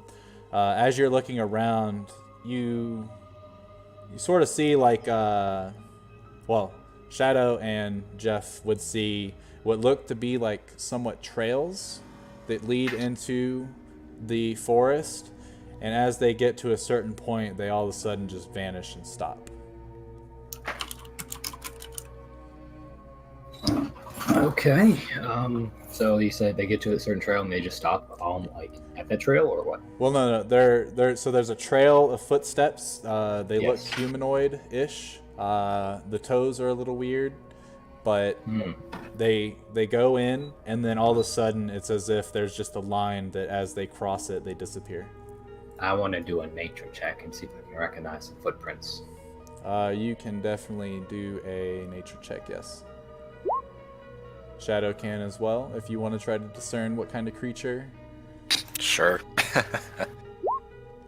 So these footsteps, like, Jeffrey, you would know that the shape is vastly human-ish, like humanoid-ish, but whatever is going on with the toes, you don't know of any humanoid races. You've never read any books about what is making these sort of toe markings, so you have no idea. You Okay. know that whatever it is has two legs though. Okay. It's about as much as you can gather. Did they point this So out am I to us, or are we metagaming by putting still... So far, no, they have not. Okay, Um, well, as long as you don't do it in character, Emotep, then you're not metagaming. But if you try to have your character respond because you know at a character, then that is metagaming. Okay, thank you. So relay. Shadow's going to take mental note of a spot on this side of whatever and step over the threshold. All right. So as Jeffrey is looking at the footprints with you, you stand up and you walk forward. As you look back, you still see everybody, but Jeffrey, as you look forward, Everybody just cut out. Oh. As Jeffrey and Shadow are looking at these footprints, Shadow stands up all of a sudden and walks forward a little bit and vanishes from all y'all's sight. Shadow looks back and is able to still see you guys. Shadow? Everyone, it's an illusion. Come on. As Shadow says that, none of you hear that. I'm gonna use my as I saw Shadow disappear, I would also use my sending stone and be like, I do the "You same. still around, Shadow?" Yeah, like where you at? Shadow cannot hear you. Shadow's gonna step back. As Shadow tries to step back, you are blocked by an invisible thing.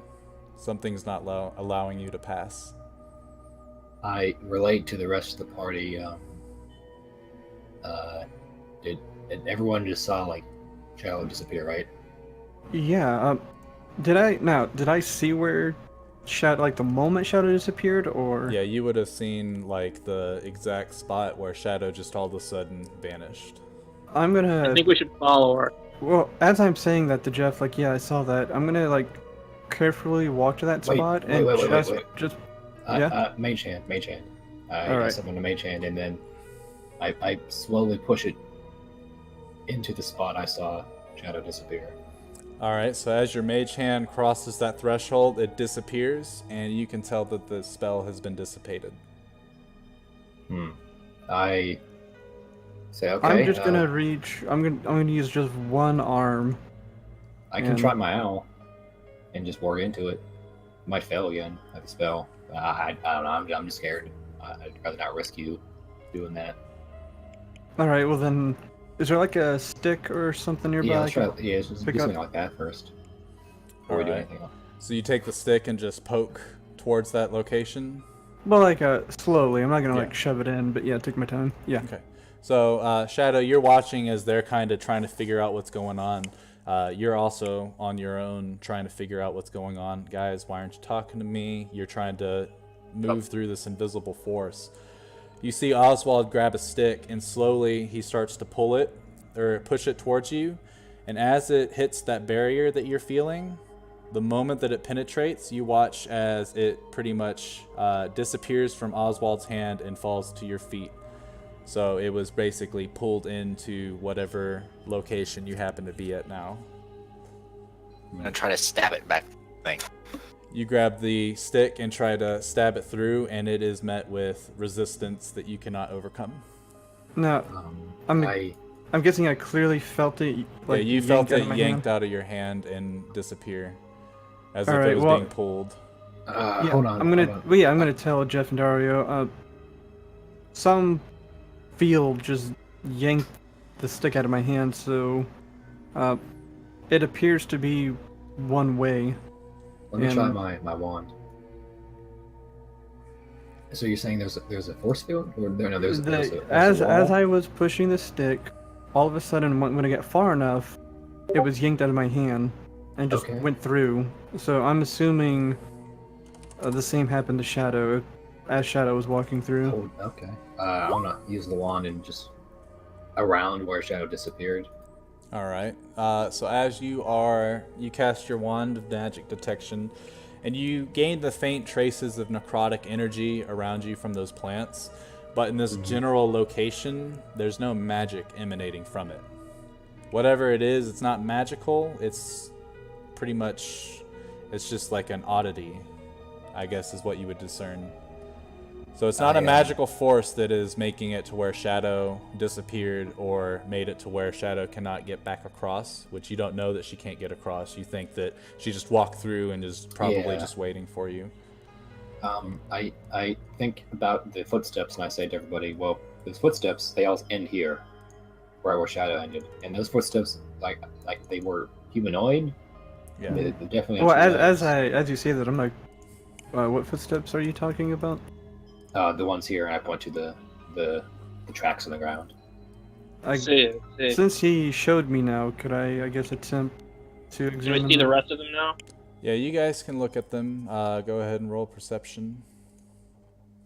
Would it be perception? Or to nature. Yeah.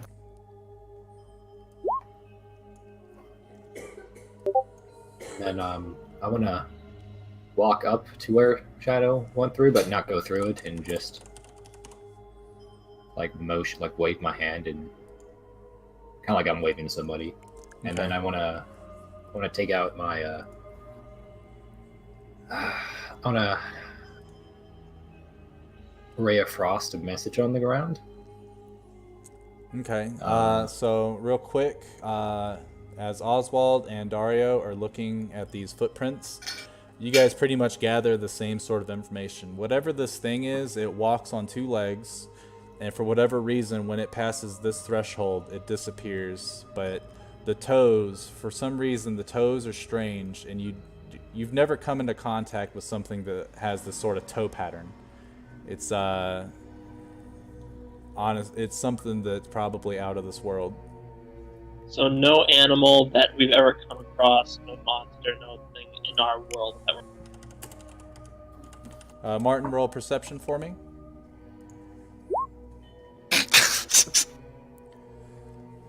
So you kind of you're looking around and everything's like really dark and gloomy. It is almost like the shadow that comes from you whenever you start to cast your spells. It kind of gives off that vibe. It's not necessarily evil, but it definitely does not feel safe. Whatever it is that is going on in this area. You look around behind you, knowing that you can't go back to your friends, and you're looking around, and it doesn't seem like there's any creatures or anything moving, but there's a faint breeze that sort of moves the trees and the tree limbs, which all, instead of looking like they're nice brown trunks and green leaves, they're all very sinistery. So it's a very dark wood. The leaves are very jagged on the edges. They almost look like they're sickly, yet they're bustling with life, yet death.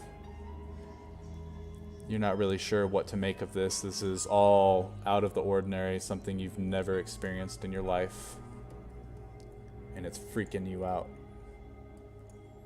I have what might be a good idea or a bad idea. This is out of character. Okay. Okay, so we understand that Shadow is somewhere apart from us. Yeah. Right? Okay. And we're in a forest with really bad vibes, but still a forest. Yep. It has plants. Yep. I think I How see that. flammable are these plants? How what? Flammable. Flammable. As flammable as a normal plant. Okay. So is it as flammable as, say, a table in a bar? You would be able to set fire to these. You would be able to set fire to this stuff, to the foliage and all that, if that is what you desire.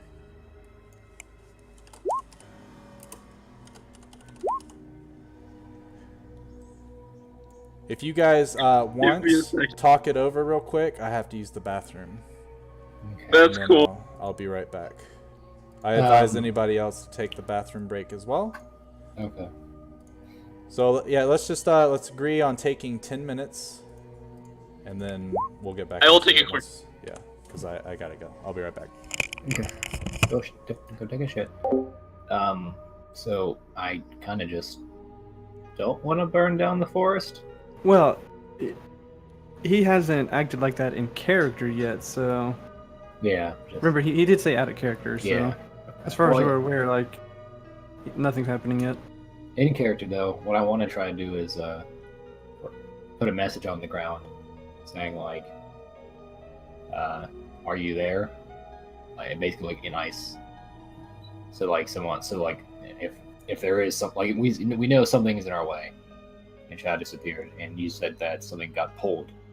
So, and then I remember how I was stepping back and forth in between that one spot. It was like light dark, light dark.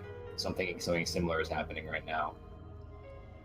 So I want to just like write a message saying like, "Are you there?" But since the stick got pulled out of my hand, Mm-hmm. and we cannot see Shadow on the other side, how is she going to communicate back? Oh, she's not. Or just it was like so like we think we don't know where you went. I'm not sure if you can read this, but like we're looking for you kind of thing. It's like it'd be like a one-way communication kind of deal. Because eventually, if we can't find her, we gotta go, like or go in. And I'm not sure if I want to go in. Well, it's either, I mean, unless we find something else, it's either Yeah. abandon Shadow or go in. Yeah. And I'm not one to want to abandon someone like that. I mean, I don't know if I want to go in though. Without looking Also, around first.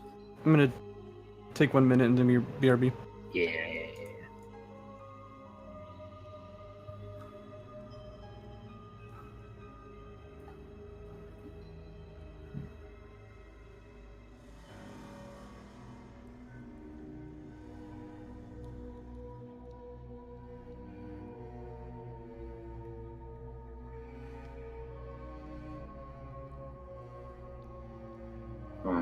Toot. Toot.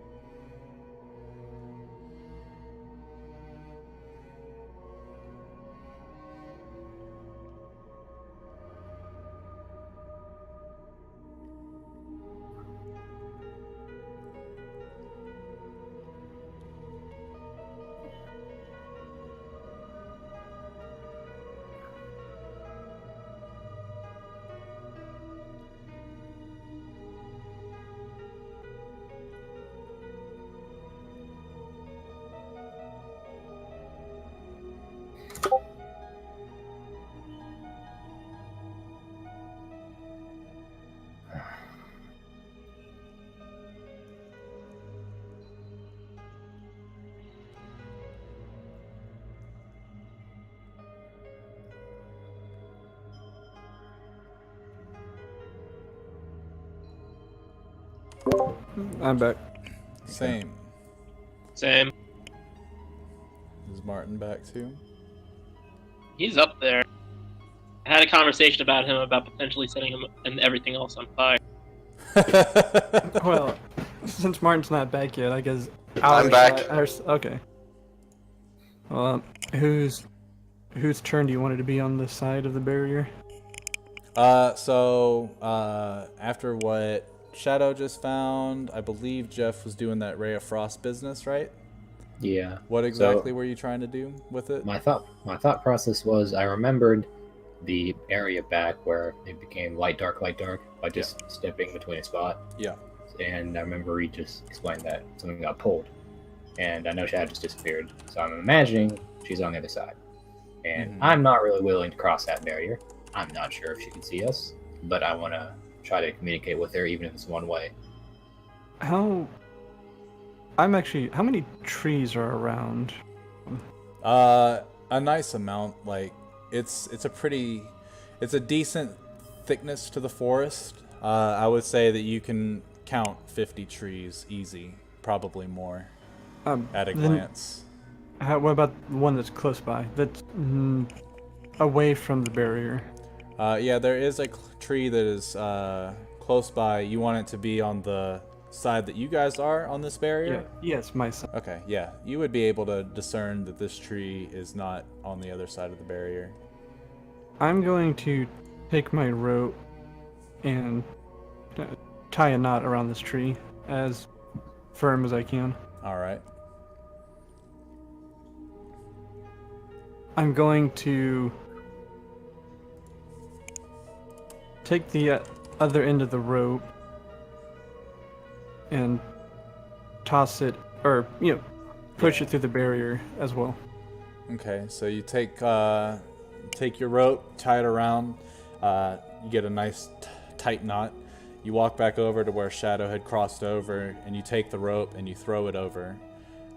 Shadow, what you see is Oswald doing this, and as he throws the rope, once it pretty much catches tight around the tree trunk, that end of the rope falls to the ground at your feet, Oswald, and the rest of the rope has disappeared. Essentially cut off. As you look at the rope, it's a nice clean cut as it was separated, as it made this travel between the barrier.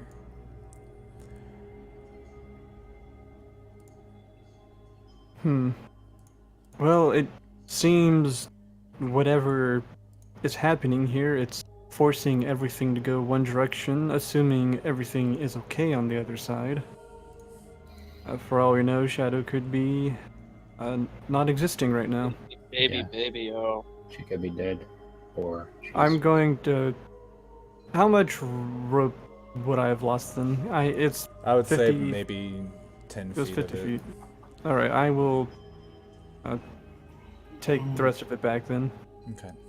Do we see any footprints going the opposite direction at all? No. All the footprints that lead this way, in this way.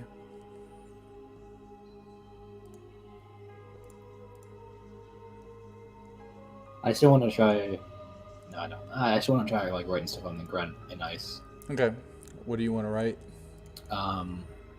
Shadow, are you there? We saw you disappear. We can't get through the barrier without going through. Yeah, I'm not sure if you can understand this or see this, but we're looking for you. All right, so you write that with Ray of Frost. You continue to cast it to write this out. Shadow can see this, as she can see you guys all clearly. Shadow tries to cast message, but it does not seem to connect.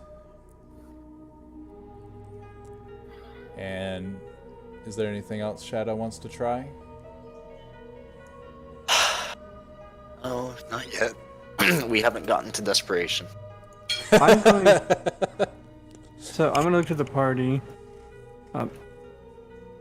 I'm going to take that stick, or another stick, and I'm going to try to walk around as close as I can. That way, if I get too close, the stick will... I have a better... from me. Alright, what's your idea then? Yeah.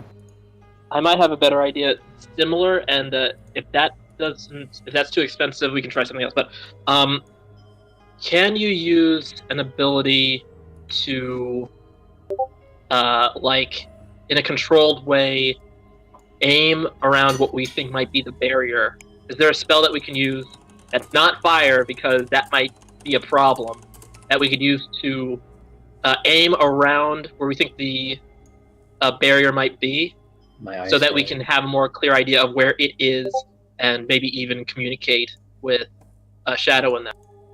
Basically, out of character, basically wanting to paint the situation. Like, yeah, we could... Yes, we want to paint the ground. We could just use sticks, and like, out of character, we could just use sticks and just like wave them in like in front of us, and if they get sucked in, we know it's there. Yeah, y'all would be able to do that easy. That's what I was saying. I was saying I'd hold Okay. the stick to my right. That way, if I get too close, the stick will get yanked into my hand, and I know, okay, I'm getting too close to the barrier. Brady, I want to try casting Ray of Frost into the barrier. Actually, though that the way Dario was speaking, that did give Oswald an idea. I'm gonna look to Jeff. If Shadow is still there, if Shadow can see us, I have no idea. But try writing down, can you teleport across this invisible wall? I write that down. All right, so it takes you a couple seconds to get it all written down. Shadow, do you want to give it a shot? Shadow is very iffy about that. There was one time she tried teleporting and then it didn't work and it hurt a lot. I write on the ground, don't be bitch. Right? Meta knowledge. Don't be a bitch. Well, I guess after a couple minutes, then, since I'm assuming Shadow Stop being a doesn't do giant this. pussy. Yeah, I write, don't be a pussy. No, Sorry. You would It's get just that too Shadow easy. either A, tried it and it didn't work, or B, has already Well, yeah, tried yeah. it After before. Yeah. a few minutes go by, I do that suggestion. Do you want to carry sticks around and try to see if this is a full sphere? Or is it just a wall? Yeah, where does it the extent lead? Yeah, if there's like an opening or Yeah. closing. Yeah. I wanna Like cast Ray of throw Frost leaves see- and stuff see if at it in the general does anything. direction. Hold on. What'd you say, Jeff? I want to cast Ray of Frost into the thing, into the barrier, and see Alright. what happens. So you cast your Ray of Frost, and you watch as the frost exits your hand, hits where this barrier is, and just seemingly disappears. It's about, you know the range of your Ray of Frost, but for whatever reason, it's only going to about 5 feet. And then then it I ends. do it. Then I do it the other direction, and it just appears normal. Then. Yeah, if Like you a- do it like away from you, it just appears normal. Oh, then I'll just walk around and do that then. Okay. You can maintain that. Well, he can. It's a cantrip, so he can just Okay. keep recasting it every couple seconds. So, is Shadow hit by any? Wait, Shadow- that's metagaming. Well, yeah, meta knowledge. Sorry. But yeah, Shadow, you're not affected by these spells at all. Excellent, yay. Do you want, or Alex, Jeff, if that's what you want to do you want to, I guess let's try to walk a perimeter around this? Oh yeah, let's see how far this thing goes. Oh, and Yeah. I'm gonna, like, is his writing still on the ground? Yeah. I would say Alright. it melts probably after like a minute or so. It's not cold enough outside to sustain. It's a light coating. I'll take a few sticks and create, I guess, like a square, you know, a pattern, like basically like Yeah. I like was a- here, an like that outline. way, yeah, an indicator, yeah. Yeah. Okay. Sounds good. That way we know when we can take cordon. the circle. Yeah. Hold on. UXO in the area. God damn it. I would still be doing that shit like right now if I went to Korea. God damn it. Oh yeah, it's a good thing you didn't go to Korea, dude. But yeah, basically that cordon, yeah, a marker. Well then, let's proceed if we Okay. can. So you walk a little ways. Do you go left or right? It doesn't I'll go really right. matter, but okay, right. So you walk and you notice that after about 100 feet or so, it's definitely some sort of like circular barrier. Brady, What's up? did you get my message? His messages. Hold on. Oh, yeah. You try that and it does not work. It just doesn't. Yeah, so like you teleport and then as your body is moving across the threshold, you appear right in front of the threshold as if you can't go any further. God. But yeah, Jeff, you notice it is definitely a circle, and more than likely it is miles long. Oh, so So you're saying we basically barely made a curve? You barely made a curve. Barely. Just barely. But So if enough we to discern that this is more than likely encompassing most of the forest as you get deeper into it.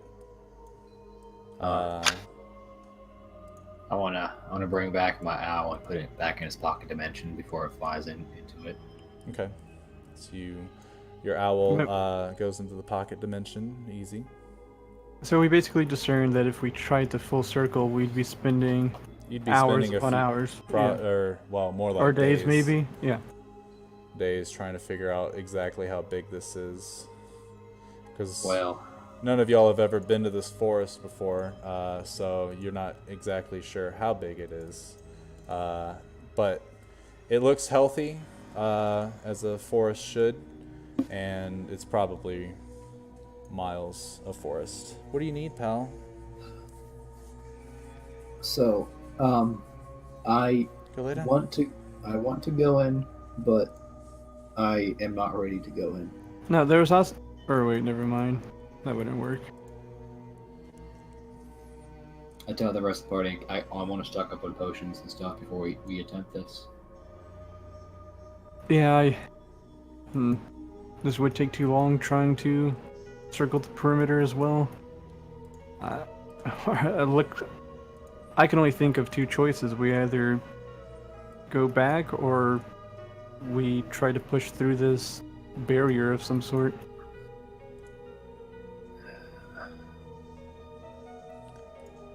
I thought of everything I can think of at the moment. Yeah. So Shadow, at this point, go ahead and roll perception for me. You cut out. Oh, roll perception for me. Okay. So it's at this point you are watching your friends. They're desperately trying to figure out what the heck this is, why they can't see you, why you're not able to get back to them. As you are doing that, you hear twigs crunch beneath or from behind you. You swivel around and you see a brown bear with a quarterstaff walking towards the barrier. God. Does it see me? No, you cast invisibility, but the bear comes up and you watch as it rubs its chin and it pecks its claw up against the barrier. Also, this bear is walking on two legs, Seem like friendly. a humanoid. He seems friendly, yeah. And you watch as he sits down, puts his staff beside him, opens up a bag, and pulls out a pot of honey, and starts to eat the honey as he is studying this barrier. He's studying it on Shadow side? Correct. Yeah, you guys don't see this. Only Shadow sees this. Shadow's going to get a safe distance away and cast message and ask, "Are you friendly?" Who said that? It was me. I am invisible. Ooh, finally, someone I can talk to. I am friendly, yes. What is your name? They call me Nietzsche. I'm a bear. Hello, Nietzsche. I am Shadow. Well, it's nice to hear your voice, Shadow, but I do not see you. Are you hiding? Yes, I am hiding. I have never been to this place. It's creepy. It is very creepy. It is a portal to another plane. Have you heard of the Shadowfell? Shadow heard of the Shadow? No. No, I've never heard of the Shadowfell before. It's an evil, sinister place. Which really makes sense of why it looks so gloomy and scary all the time. What I'm trying to figure out is why I cannot get out of it. It's as if something is keeping me here since we crossed the barrier. I can't get out of it either. I have a question for you. I have an answer. Do you come from over there? And I gestured toward where I saw the footsteps. I cannot see you. That's You're still right. invisible. You drop invisibility. Yes. You drop invisibility. Don't trust the bear. You're You guys are assholes. yeah, you're a fair distance away from him, but he sees you almost instantly. Oh, there you are. Oh, you're Tabaxi. You've got a nice looking coat. Are you familiar with my kind? I've met a few Tabaxi throughout my years, yes. Anyway, are those your footprints? The ones over there, and he points at the general location where you entered the barrier. Yes. No, those are not mine. Those are what led me here, actually. Weird. Aren't they strange? Shadow's gonna go sit down near nature. Honey, and he pours his pot of honey towards you so that you can take a scoop if you would like. Gladly. Don't call me. You take a scoop of honey and it's really delicious. Honey's my favorite. This I got from a place called the Honey Hut. Honey Hut. It's Will you tell me about it? I'm waiting for my allies. more than likely they're not going to be able to get us out of here. Whatever's keeping us here wants us here for a reason, so we have to find it and plead to it to let us go. But anyway, yes, the Honey Hut, it looks like a beehive. It's in this place called Holden Harbor. It's actually on a whole different planet, believe it or not. Never heard of it. I wouldn't think you would if you've been here. While they're talking, I guess we would have made our way back. Yeah, to the location. Looking in, like, is there wind blowing? Like, can we see like leaves rustling around us? Yeah, you see the leaves. The wind doesn't seem to be affected by the barrier. As it's blowing, the trees around you rustle. The trees beyond this barrier rustle. Do they seem to rustle in the same pattern? Yes. So the air, for whatever reason, does not have any trouble passing through the barrier.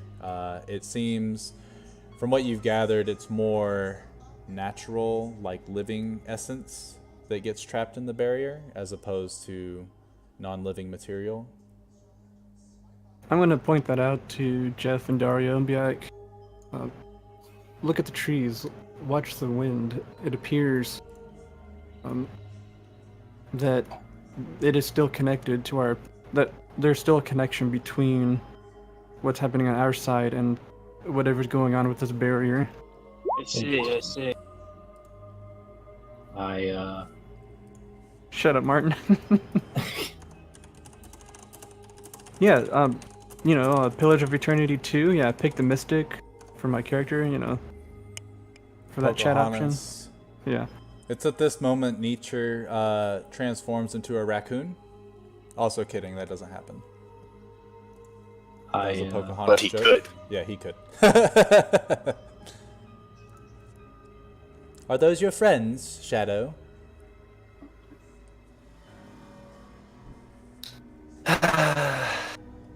I guess. Maybe. They seem desperate to try to get you out of there without getting trapped in here themselves. Honestly, can't blame them. I'm not sure. Well, my character by this time is going to look to Jeff and be like, if you want to go back to town, Yeah, that's fine, but Yeah. I'm going to test my luck and go through this barrier. Yeah, I'm gonna do the same. I don't want to go in just yet. Dario walks in. Like, Alright. I'm not. Well, no, I agree with you. I'm not saying you have to go, but So yeah, as Just- you're just saying know that, that I'll- Oswald, Dario Yeah. walks in and vanishes from sight. He appears before Nietzsche and Shadow. Oh, hey, Shad. Is that a Well, fucking bear? Hold on. Go ahead, Oswald. Finish your sentence. well, yeah, just let them know that if you need to go back to town and try to figure out anything you can on your side, Yeah, I feel as if we need to have well- at least one person on the other side. yeah, if Shadow's in danger over there, I don't want to abandon her. Of And course. not to mention Dario just walked in as well. Yeah, I can get back to town pretty fast on my own. I feel like I'm the the second most slippery of the bunch in our group, so I can probably make it town just fine by myself. I will nod and proceed through the barrier. Good luck. All right. So Oswald vanishes from your sight, leaving you all alone, Jeff. What time is it? I'd say it is probably around. Let's see. You went to Dr. Gears around 8. Took an hour to get here. Probably about 9:30, 10 o'clock in the morning. Okay. I want to write the message. I will be back at the same time tomorrow. For sure. Okay. A whole ass day. I mean, I want to write. I'll be back at the latest, same time tomorrow. I'll try to be back later today. Not Sounds okay. metagaming that message, by the Forest way. time, same It's all for good. Hey, Oh. metagaming's bound to happen. It's all good. Oh, is that No. metagaming? Here's As what long happens. as we're not He looking writes- up monster ACs, Jeff. Oh no, but would that be metagaming? Yeah. How? Because now you know what you have to do to kill the monster. Well, it doesn't really help you metagame unless you know of ways to help bypass said AC. Well, I mean, could we just talked about like? I would the feel that possibility. God. if you're looking at the monster's AC, you're probably going to see other things, and now you know. You're gonna try to create formulas to mess with it. So I mean, yeah. No, what I'm getting at is we just metagaming. talked about how like I'm not gonna go through the barrier, and then you guys are, Well, yeah. and I'm just writing on the ground like I'll be back tomorrow if I'm not there earlier. Like I'm gonna But, go yeah. look information. I'm just confused how that's metagaming. No. We're just because we were harassing you for just writing one day, so now you wrote or Yeah. sooner. Yeah, no. We're just messing around. Oh, okay. No, I'm like, just talking Yeah, about no, it. it's fine. I was curious. We're I'm just like, what? I mean, I didn't want to actually like break the rules, so. I'm just No, you're good. So he writes, "I'll be back in one day," but then he like puts a little carrot mark. Yeah, I mean, there was more later to. Yeah, there was more to it. Like, you guys interrupted me before I finished. That makes sense, yeah. All right, so we'll get to your part here in a second, Jeff. As for the rest of you, you all cross You the want me to just border. leave the party? Like, leave the chat because I don't really need to be here at this point. I mean, no. I walked in first, right? Well, we're gonna be done here soon, in a Okay. second. That way, I can prepare for having the party split. Okay. I didn't foresee the party being split, but DM's worst nightmare. oh yeah. Anyway, so yeah, you can stay for this part, Jeff. We'll finish your part as well, most likely tonight. Easy. Okay. But yeah, as Dario crosses over, a few seconds later, you guys are watching as Oswald finishes talking to Jeff and then crosses over as well. When you get over, both of you look and you see Shadow sitting next to a bear, and they're both enjoying Okay, a Shadow. pot of honey. Oh, look, they made the plunge. Hello. Oh, look, you're a bear. I am. My name's Nietzsche. Nice to meet you. Okay, Does you're friendlier than the last bear I spoke to. You spoke to another bear? Well, speak may be giving it too much credit. Point is, hi, my name's Dario. What's yours? You watch as this bear puts the pot of honey into Shadow's lap, and he stands up, brushes himself off, and extends a hand. He's got pretty massive claws, but he's going in for a handshake. My name's Nietzsche. does that ring a bell to Shadow? Since I'm pretty sure I was around when Frederick was giving off that one story. Dario steps forward and warily but respectfully shakes the bear's hand. Okay. I Can we think make he a note muted. of how tall the bear is? he- Hello? he Everyone muted himself. dropped it. Wait, I can't hear any. He fucking muted everybody. He's got the things Wait, how do you mute your headset but not your mic? I thought that was automatic. at the bottom. Bear, I'm sure. No, but it yeah. usually does both. You usually Can can't you talk fix when you something? bear do killed that. me, didn't it? He must have unplugged it somehow to where his microphone is different from his headset. I'll go help him. Yeah, you go help him. But Well, yeah, I- Oswald would remember for Drake talking about a talking bear, and more than likely this is the bear that he was talking about. Well, yeah, as I approach the bear, I'll be like, do you know of a being named Fredrig? Oh, the Dragonborn, yes. I see. He spoke about you. Oh, did he say good things? Sorry, I went to a coma. Sorry about that. You're good. Did Fredrig say good things about me? I did save his life. Of course. Out of character, I don't. How much of the story do I remember? Because I don't personally remember it. You would remember that Fredrig met Nietzsche. They went to the dragon's lair. Somehow they talked themselves out of being food, and they learned a little bit more about the dragon and how that whole thing went down. You would also remember that he spoke about seeking out corruption to purify it, and that this location, the southern portion of Dragonrend Mountains, was the second location. So you would assume, since he's here, he's probably already finished clearing out any corruption to the west of Dragonrend Mountains. I'll basically relay most of the information back to him. While asking question at the end. Okay. This dragon you encountered, what was its name? Fragon. I've met Fragon as well then. Unfortunately, I made him rather mad since I striked at him, but Ooh. well, I wasn't doing it to attack him. He was being controlled by some amulet at the time. Interesting. For Drake had talked about something like that. Though the amulet has been destroyed and Boy, that's Fragon good. is off doing whatever it is dragons do. Eat things and get more gold, I think. Something like that. But While they're talking, Uh-huh. Shadow will be like casting Mage Hand and observing the shadowy stuff. Okay. So so real quick, everybody, I think what we'll do, if we're in the middle of dialogue, instead of interrupting, just type it into the chat or send me a message of like the things that your characters would be doing while they're talking if they're not actively talking. That way people don't get interrupted and annoyed. Yeah. I think that will be helpful for the future of our campaign. Anyway, Okay. continue, Oswald. Oh, hold on. Actually, don't continue. What's up, babe? I set a timer Okay. for the food. 45 minutes? Will you start? Yep. I'm gonna try taking it out. Cool. Enjoy. Love you. Alright, continue, Oswald. part of that story, you said I knew that he was cleansing corruption. Yes.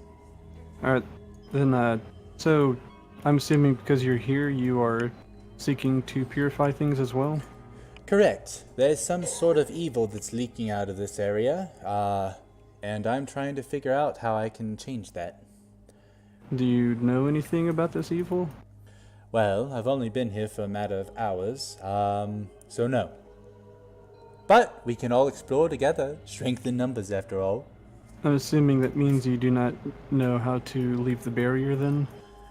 He picks up his quarterstaff and hits the barrier. He's like, that's about all I know. Well, I see no reason to not explore then. Alright, so... Yeah, as you guys are talking, Dario has his eyes fixed on Nietzsche. He's pretty abrasive to trusting a bear after being attacked by one the night before. You guys watch as Shadow plays rock, paper, scissors by herself with her mage hand. She keeps losing somehow. You're not really understanding how that's happening, but she keeps losing. Nietzsche looks over. So, what is your friend on the other side gonna do? Besides leave? He go back to Cragstorm to see if he can figure out anything on his side of the barrier. He said he will return when he can, or by tomorrow morning at the latest. Well, I don't see any reason we can't scout out some of this area while he's doing that and then just wait for him to come across. Because if we leave now and get into trouble and he crosses over, well, it's only him at that point. And if we can't beat whatever's in here, he definitely cannot. Sounds good to me. Since you've already been here, do you have any idea where to start? Well, I've basically scouted out that the whole Briarwall Forest is encased in this, towards the center. I have not dared go to the middle just yet. I prefer to scout on the edges and then may work my way in, so... Really all we should do is maybe go a couple 100 feet inwards, see what we see, and then come back here and wait out for your friend to come back. Very well. Before we go, though, I'm going to write a message in the ground on our side in case he does cross the barrier and we are not here. Okay. And so, I guess if with a nearby stick, or I'll try to dig enough into the ground where Yeah, where it makes it'll letters. it'll stay for a while. Yeah. Basically, So- write the message. If we are not here, and you have crossed the barrier, we met with Drake's friend. Is it Nietzsche or Nature? Nietzsche. Nietzsche, and we are exploring some evil presence that he says he's here to purify. And that'll be my message. Okay. Simple enough. You do it as you grab the same stick that had left your hand on the other side. You write out that message. Takes you a couple seconds. After that, you put the stick down. Look towards Nietzsche. Well, I'll make sure to scout from above just in case. Don't worry, I'll let you know if something happens. And you watch as a green energy sort of shrinks his form, and he has become a giant eagle. About relatively the size of you guys as humanoids. He shrank from his normal bear self to become this form. He flaps his wings and starts to take flight up into the sort of canopy of trees. And Are we able to, well, as he goes, are we like able to follow in that general direction? Yeah, he makes sure that he doesn't exceed like the top branches of the trees, and he's well enough down to where you guys can see where he's going. And occasionally he stops and lands on the on branches and stuff to make sure you guys catch up, since obviously he's a little faster than you guys. But we will get back to that part next session for sure. We'll do the whole exploration thing with you guys. Real quick, Jeff, what is it that you were going to do back in town? I want to go to the other alchemist and talk with him first. Okay. And then I want to go. That's it. And then buy potions and then go find Firo. Go find Firo? Yeah. Okay. So, what we'll probably do... Yeah, we'll do that and then end the session. So for the rest of you guys, we'll continue what you guys are doing next week when we play. And for the rest of the session, we're just going to be walking Jeff through his preparation to come and join you guys. Should take more than 15 minutes, I'd say. So if you guys want to roll out, you can. No need to stay. You can watch it later once I post the video on YouTube. Your choice. But Jeff, you cast Fly? Yeah. Okay. Fly. Well, just verifying then, so we are completely done on our side? Yeah, you guys are done on your side of the barrier. I guess I'll go then, just that way I don't know the conversation that he's having, so I can't like accidentally do the whole I know but I shouldn't know. Okay. Right. Yeah, y'all All right, feel bye. free. Later, dudes. Yeah, see him. Alright, Jeff, so you cast your Fly, and you'll end up casting it 3 times to get back to Cragstorm. As you're floating into Cragstorm itself, you land. I guess I can change the music. I'll do that as we speak. But as you land, the guards ask for your papers, and you show them to them, obviously. Easy. Yeah. They let you inside. Or actually, I guess if you're going to Martine's Visions... He said he's they're outside, in the slums. yeah. Yeah, I'll go him first. So never mind, you don't even talk to the guards, you just head straight over there.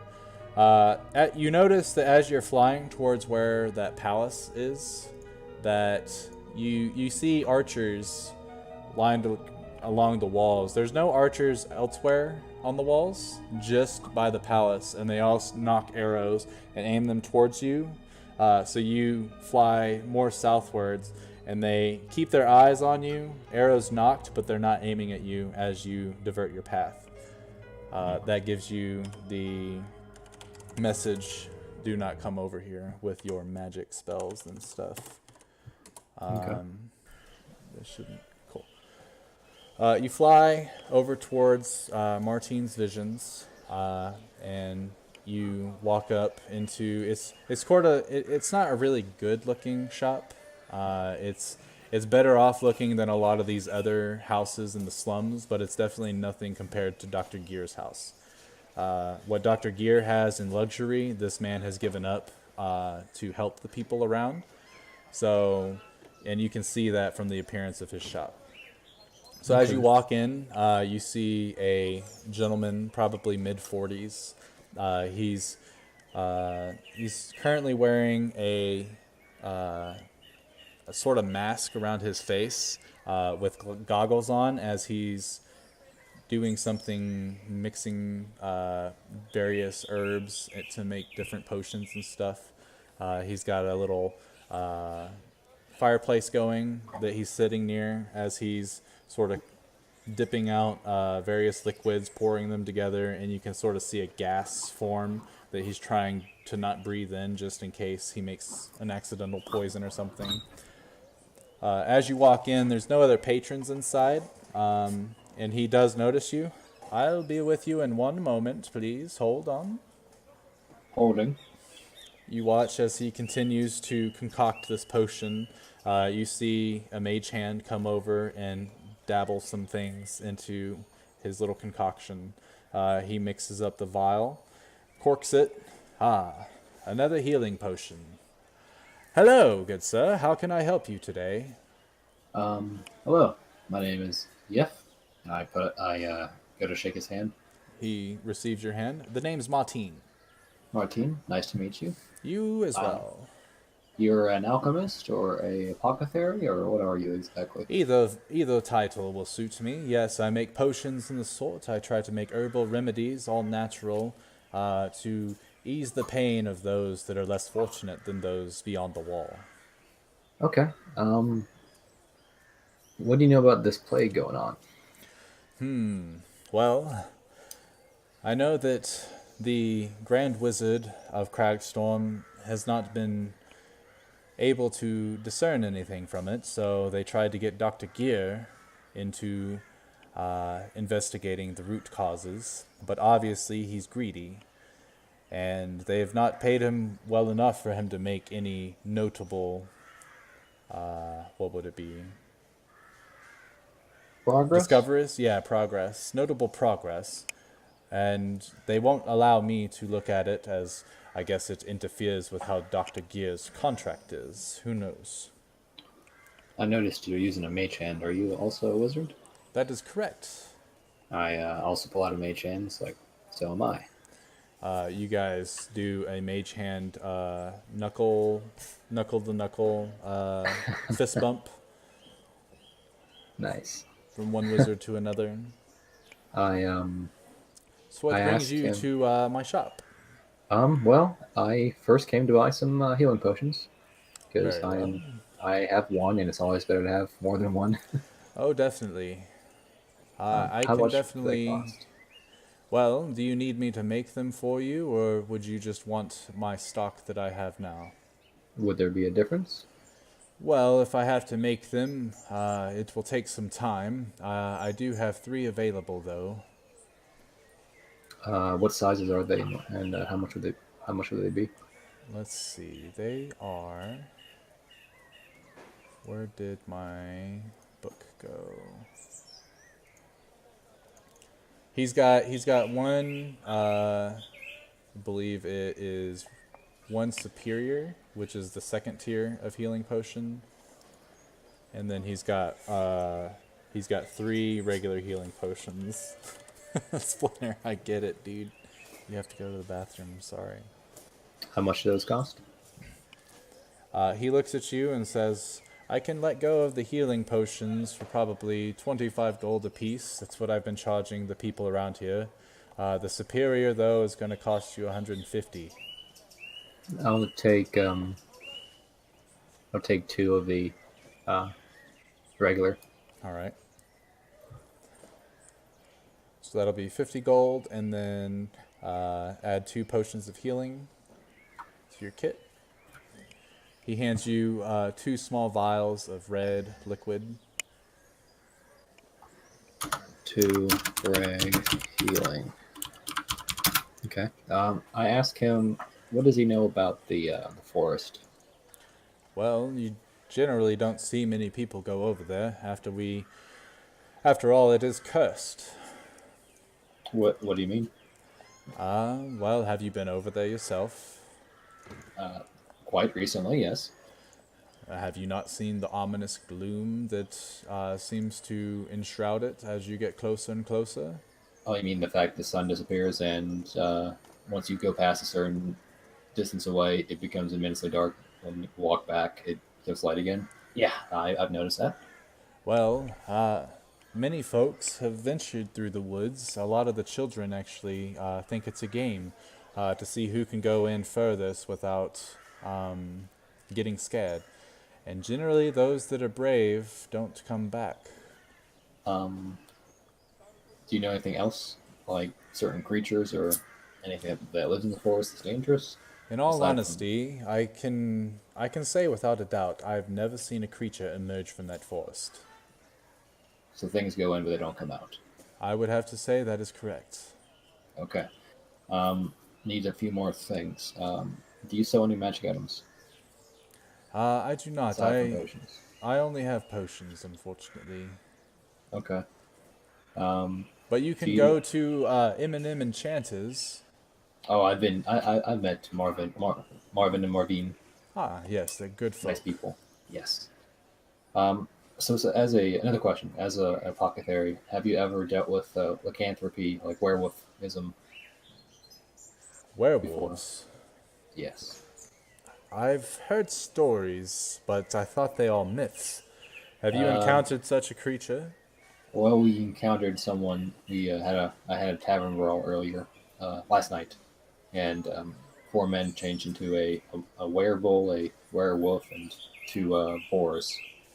And they impaled one of my friends, and his wound is quite festering. I mean, well, we got it stitched up at Doctor Gears, but it changed color and had no magic traces, but it just. I'm curious if you're familiar with that disease at all, like lycanthropy.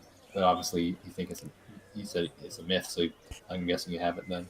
That is correct. I've never seen anyone. I would like to study his wound if he's available. About that. So the reason I brought up the forest is because my friends went past a certain depth of the forest and they disappeared. Oh, that Yes. that is most troublesome. And I am prepping myself to go in after them. Well, Trying to learn as much as I can. if that's the case, friend, you're better off to take this potion with you as well. And he hands you the other small healing potion as well as the greater healing potion. I ask, instead of payment in gold, if you do travel beyond that barrier, if you could promise to try to bring any components back, I'm sure I could find medicinal uses for them all. And they could Okay. possibly help with clearing this disease that's going around town. Do you think it has something to do with the forest? In all honesty, no, I do not believe so. I believe it comes from elsewhere, but I could not say. I have heard reports that most of these folks that are afflicted with the disease do come from the slums, and they are generally living closer to the sewer entrances. What do you know about the families in town, besides that they're always quarreling and fighting for power? Well, I know the Caseros were here first, many, many years ago, back when Cragstorm was first founded, about 1,000 years or so. The Martillos, gentleman came in from the north. He didn't have a name, he didn't have property, but he had gold. Came in, started buying some merchant shops, and within a few years, he owned all of the merchant shops and was able to pretty much push Casero out of the picture for a good while. Some say that Martillo is the rightful, I guess, ruler of Cragstorm. Although we don't really have a ruler anymore. We switched from a monarchy to a bureaucracy a couple hundred years ago. But the Martillo family has always held a place in high stature around Cragstorm. The Casero have as well, but their power seems to fade with every day that Martillo stays. Are the Martillos better for the city? I believe so. From what my grandfather had told me, from his grandfather, and obviously all these, as these stories get told over and over, the facts start to get muddled and become more fiction. But the Bottons used to have a pretty heavy trade tax on the merchants, and when Martillo took over, he was able to pretty much take away the power from the Bottons when it came over to the merchants and such. So now the merchants are able to practice a more freedom of trade as opposed to being oppressed by the royalty. So I don't know if maybe the new lineage of Bottons would end up imposing the same, I guess, oppression to the merchants as their ancestors, but I would prefer not to see it change in my lifetime. Okay. The only thing we need is for those gates to open, and then things won't be as static as they are now.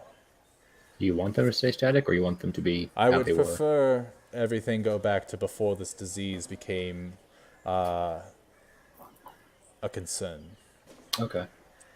Don't get me wrong, this disease has been here since who knows, probably the origin of Cragstorm.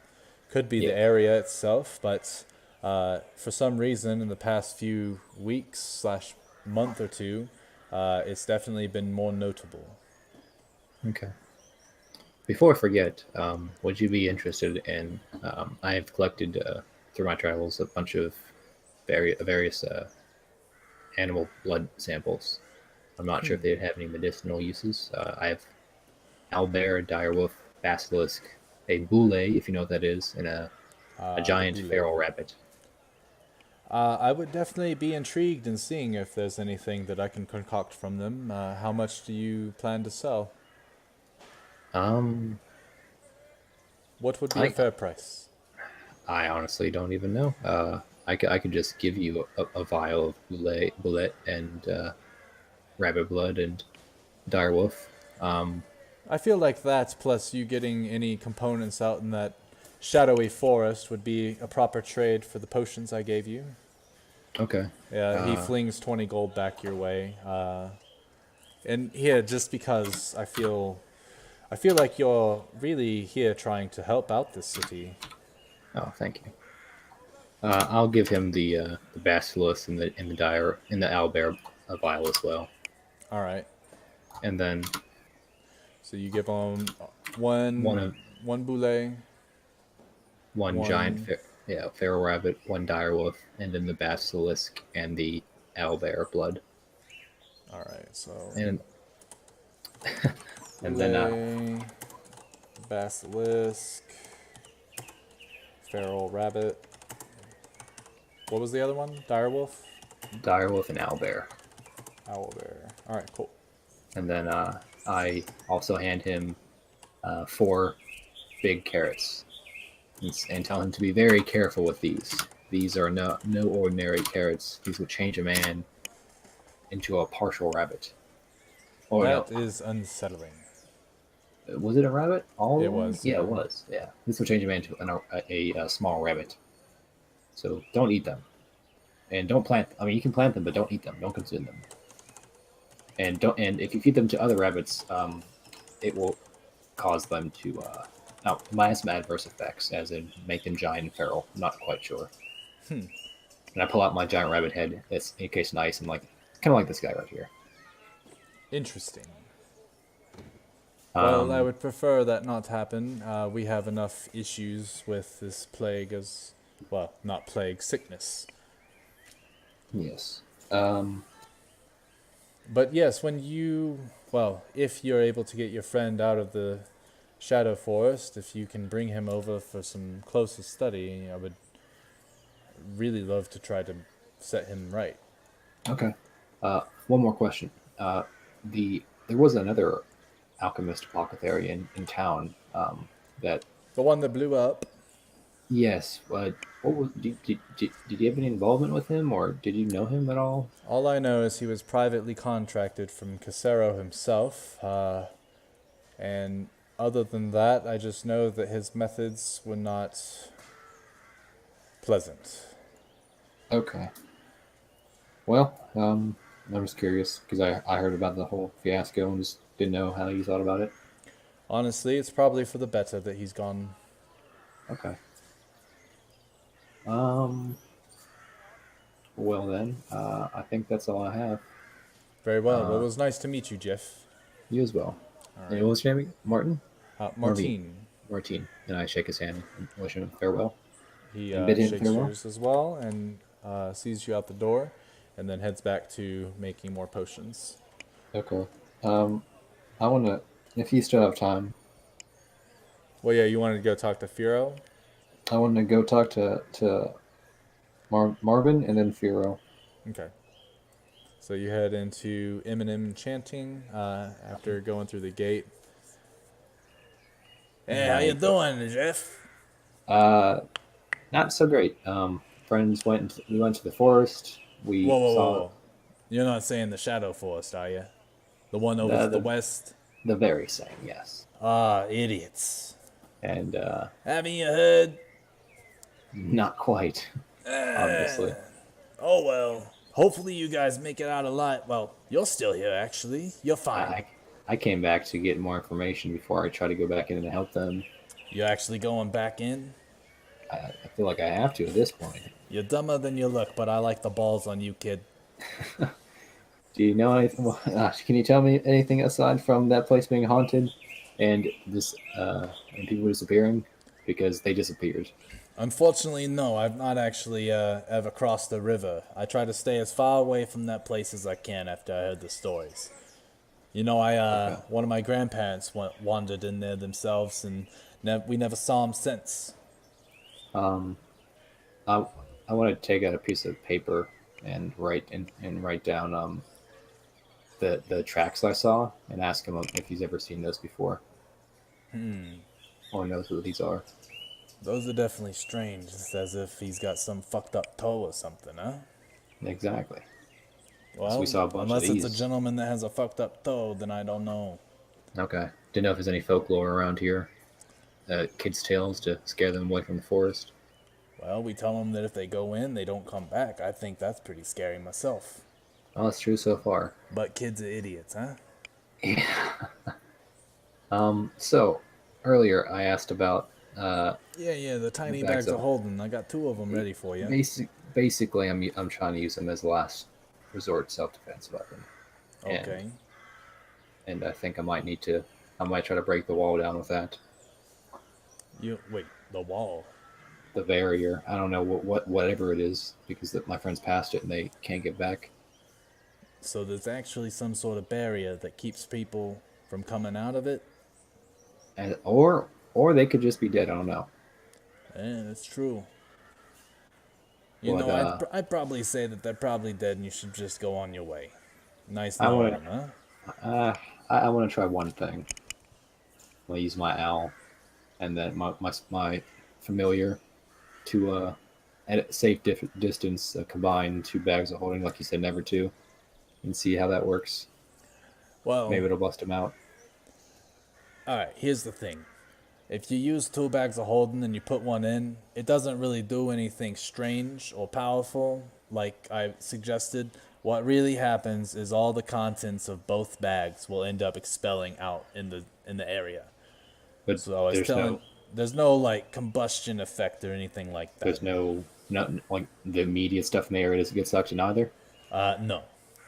Just the things in the bags Yeah, get exactly. destroyed. Well, they don't get Oh. destroyed, they just get expelled everywhere. So, like, your bag of holding there, and he points to your bag of holding. If I were to stab that thing right now, it would pretty much open up the dimension. Everything in that bag would pour out onto the floor, and then that bag would be just a normal bag with a hole. If you put another bag of holding, they sort of do some sort of canceling effect, and they spill out all their contents everywhere. It's not like a So- big flashy thing unless you're trying to make a getaway and get rid of all your stuff at the same time. You know what I mean? So if a person was in that bag, they'd just be destroyed though. If a person was in that bag, they'd probably die before they get out of the bag for sure. Okay. There's Then no I air guess. in there. And I guess I don't really need that. Then I'll only need one bag of holding then, a small one for coin. Okay, yeah. So 65 gold like we had talked about. Yeah, give me a second. Do you want red or blue? I'll take blue. Okay. He reaches under his counter, grabs the bag. It's a small little blue bag. It is about the size of a coin purse, and it weighs roughly the same size with maybe 5 gold pieces in it. But he hands it to you, and as you open it up, you feel around, and there's nothing inside. It's completely empty, but you can definitely feel the space that is just like your bag of holding when you put your hand through it. And how much does it hold? Roughly about, I'd say, half a dragon's hoard, so about 250 pounds of stuff. But in all honesty, if you can get anything other than a coin in that sucker, well, you know something about holes that I don't. Okay, so like papers or coins, what is limited to? Oh yeah, essentially. definitely. Okay, small things. Cool. Yeah, so Two other definitely only small items will be fit in that. You can't. Okay. You could possibly fit a spear just because it's long. Yeah. But you definitely wouldn't be able to fit a sword or anything. If it's like a pointy dagger, be careful about doing it. But yeah, it's probably maybe an inch and a half diameter that can go into that bag. Okay. Yeah, Two two other sending things. stones. Yeah. How much for those? I'll give it to you for 100 gold for the pair. They're Okay, already I'll linked give- up and everything. Here's 10 platinum. 10 platinum. Perfect. Here you go. He goes and reaches under the counter again, grabs 2 sending stones and hands them to you. And congratulations on the engagement, pal. Oh, thank you. Anything else you're looking for? Or are you about to go and hang out in the forest? And if you have any other suggestions on anything here I could use in the shop. Yeah, the only thing well, obviously everything's useful, but my suggestion would be don't. But you seem to be pretty headstrong about saving your friends, so you Yeah. got a better heart than I do. Okay. Well, thank you. I gotta go. All right, have fun out there. I'll try. So how far away is the brothel, and how far away is the inn where Fiero stays, or the tavern? They're about relatively. So the tavern you can get to in less than a 5-minute walk. The brothel would be, or the bordello, would be about bordello. 7 minutes or so. Okay. I'll go to the bordello first. All right. So you go in. The guard nods his head. No cover charge for one wedding. Many, many lovely women. Welcome. And he opens up the door for you. I want to. As you walk in, you can see Olga on the far right corner. She's lifting some barrels of ale and bringing them over to the bar.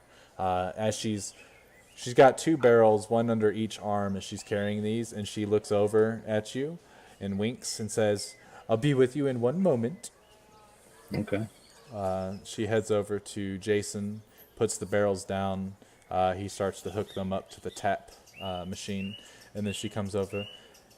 "Hello, honey." Hello. I gotta tell you something. "Yes." So, I am going to go. So, do you know of the forest? "Yes, in town? don't go there." Yeah, my friends did. We did. They got trapped on the other side, and I'm going to go save them, or try to. And I just wanted to let you know. She sort of, her face freezes for a moment as she tries to relay in her mind what you just said. She gives a gentle smile to you and gives you a hug. "Oh, I knew my future husband was a good soul." Then she puts you down after manhandling you and says, "If you die, I'll kill you." I understand. I wouldn't expect anything else. And then I wish her farewell, tell her I love her, give her a hug and kiss, and be on my way. Okay. and then I want to go to Firo. All right, so it takes you about four minutes or so to walk over the tavern. As you're walking towards the tavern, you see Firo's outside directing some men.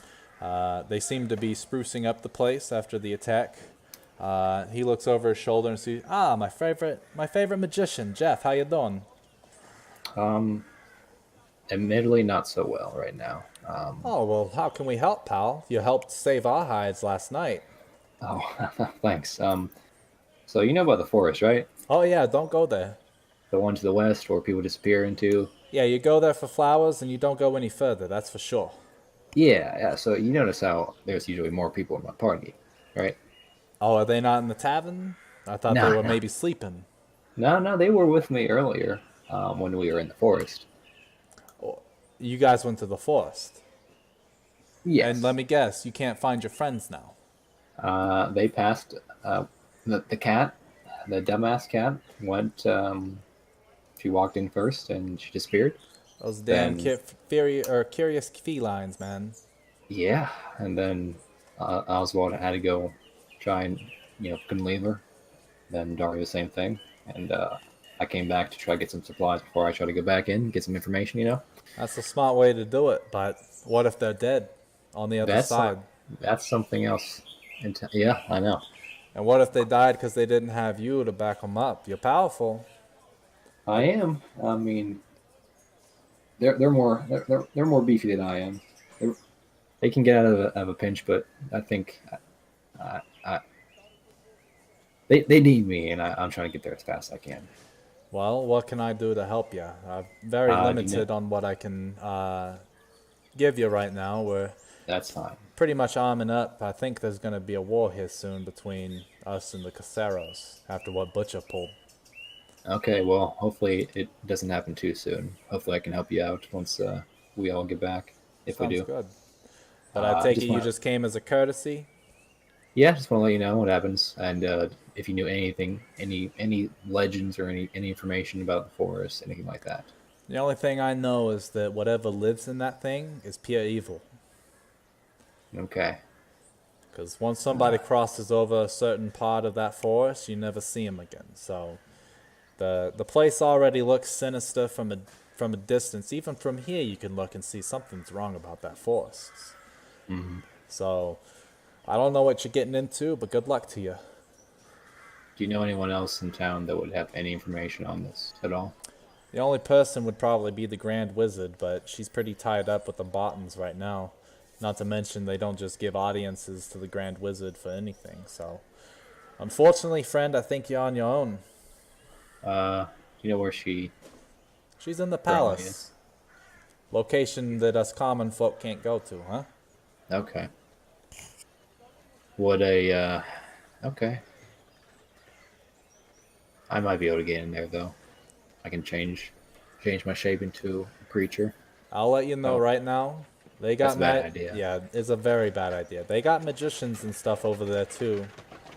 They'd spot you from a mile away. I noticed they did on the walls next to the palace. They were trying to shoot me down as I was flying past. Yep, Bottons are all about security, friend. And whatever you try to do probably just land you in jail, and then your friends are dead and you have no idea. Okay, well, thank you for all your support so far. Hope I can be in business with you in the future and help you out here. Oh yeah, definitely. And good Just luck gotta- again. Yep, just keep losing companions in this city. Don't know what's wrong with that. I don't know if it's the city or if it's us, but yeah. Probably a mix of both. Crackstorm's not the best place, but it's home. Okay, well, I'll catch you later then, maybe. And See ya, go pal. shake his hand. He shakes yours back and then gets back to ordering people around. They're definitely they're making the tavern look better, and then they're also reinforcing it. Okay. And I take it, are you heading back to the forest? What shops are in town that we haven't visited? You haven't been to the herbalist that lives over here. Boom. And then there's the jeweler that you were told about. Mm-hmm. And there's other random stores here and there. And there's no maid shop because where we went there, they didn't have much. Correct. Well, the maid I'm gonna shop, the enchanters are the maid shop. The general Yeah, oh, yeah, store yeah. just has stuff that he possibly buys from travelers and such. Okay. I want to go to the herbalist real fast. Okay. Knock on their door. Well, so as you walk over towards the herbalist, you notice that there's sort of a natural grove in the middle of this area. Okay. Instead of walls of cobblestone, it's walls of trees and branches that are all intertwined together, like some sort of magic enchanted them to make this wall. Okay. You notice that there is sort of a stone pathway that leads to a small little hut. And then on the left side, you see a bunch of different rows of different, what are they called? Rows of different plants and such. And there is a young woman that is on her knees, sort of picking at the flowers and stuff like that. Most likely the herbalist. I want to approach her and say hello. As you do, you start to walk into the grass, and you put one foot on the grass, and you can feel being pushed back. You look down, and the root has penetrated the grass and pushes you onto the stone walkway. At this point, the woman sort of looks over her shoulder just a little bit to where she's looking with her paris and says, "If you want to touch the grass, do so with your bare feet, please." I oblige and take off my shoes. So you take off your shoes and leave them at the door, like an Asian. And then you walk into the grass, and this is some good quality grass. It feels so soft on your feet. Nice. The sun has, since it's been up for a little while, it's not cold and dewy like an early morning grass. It's nice and warm on your feet to the touch. And you start to approach this woman. Yes, how may I help you? Hello, my name is Yef. She stands up and presents herself. Willow, and she holds out her hand for you to do that gentleman kissy bullshit thing. I awkwardly do. Did you make this grove yourself? I did. Are you a druid or a wizard? Druid, correct. As you're So- looking over her, you can't stop staring at her eyes. They're a sort of silvery, glossed over look. You would know that are the eyes of a blind person. Okay, well, this is very pleasant. This is very nice. This area you have here. Didn't It's the expect only this. natural thing in Cragstorm. Okay. So I need to talk to you on some serious matters. What do you know about this plague? You mean the sickness going around? Yes. Well, from what I've been told is no one really understands. It's been here since the founding of Cragstorm. Dr. Gia, for whatever reason, is in charge of finding things out, but he's only in it for the money. If anything, they should let Martine try to figure it out, or give the Grand Wizard some time to herself to figure this thing out. But I believe it's coming from the sewers. Many of the animals, they speak to me and say that some sinister things are growing down there. Do the animals ever say anything about the forest? Don't go there. Say someone did, and they got trapped in the They're forest. idiots. Say that a certain other idiot that may or may not stand before you needs help getting his friends back from said forest. He's a good friend, but also an idiot. Okay. People that go to that forest do not return. But who knows? But- Maybe it just takes a certain someone to counteract whatever curse has befallen that. I have tried to speak with the trees, and honestly, they hurt me whenever I try. What do They're you not- mean? It's pure evil over there. Okay. All my trees here, and you can see that the branches and stuff sort of bend to her will as she comes over to, like, as if you were to pet a dog, she does that to the trees, and you can tell that the trees enjoy it. They're definitely here helping her live with her condition of blindness, and they make life possible. Hmm. So she definitely has a way. All these plants in this area are like at her beck and call. The trees Okay. here, they enjoy when I try to nurture them, try to take care of them, but when I have tried to help the trees in that forest, they lash at me with thorns and deadly pollens. Okay. Um, Random topic. I pull out of my bag holding a black magic root from way back when, from the mushroom people, and I ask her, "What do you like feel from this? Does it speak to you at all?" You watch as she takes it from your hand. She mutters, you would think that this is an arcane language, but it's more natural. It's different. You don't understand it. It's beyond your realm of arcane understanding. It's more nature based. And a green magic sort of enchants her lips for a moment, and then she starts to speak in an unknown language, something you've never heard of. And then she looks to you. Where did you get this? This is from a myconid. Actually, don't answer that yet. Let me go take care of the stove. Okay. Okay, Google. Stop.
Okay, Google.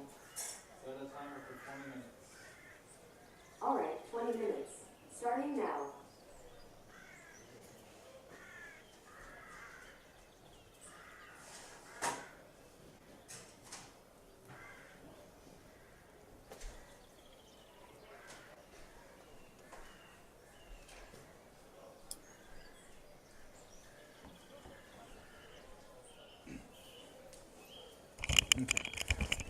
Where did you get this? It's a myconid root. Oh, do you know of a city called Ashenport? Yes, I've heard of There's it. a forest northeast, east of it. I forget. Something like The that. main forest, the marsh there. We ventured. Me and my companions ventured into the center, and there was a there was a group of myconids living there above ground, and I think an old goddess or an old witch allowed them to exist, and then she destroyed her creations in front of us. It was very strange. She used goblins to do it, and I That tried is to save them, strange. but I couldn't. And this is the only thing I found. This is from the main tree, and So it was the tree that granted them life, because typically myconids cannot live above the surface. that's what they were saying before they died. Very strange. Well, if you ever want to give that root, and I can try something with it, I'd be. Oh yes, I have two. Here, you take one. Oh, By all means, try to bring him back to life. that would be quite amazing, honestly, but I will. It will take time for sure to understand how someone was able to bring myconids to life above the surface. But thank you. You're welcome. I also have some of their ashes. I'm not sure that'd be that useful though. Probably not. Probably not correct. Okay. Side note, Brady, just talking to you. I remember way back when we killed those 3 witches in the under the church in the Ashenport village. I obtained an item that I remember putting on my sheet. I don't see it anymore. It was an eyeball. Yeah, it was an eyeball in a jar, and Yeah, I had 3 soul jars. I had I don't know what was it. I didn't get rid of them. Yeah. They're not on my sheet anymore. Huh. What were those things? Remember, I put them in my bag. I can't find it.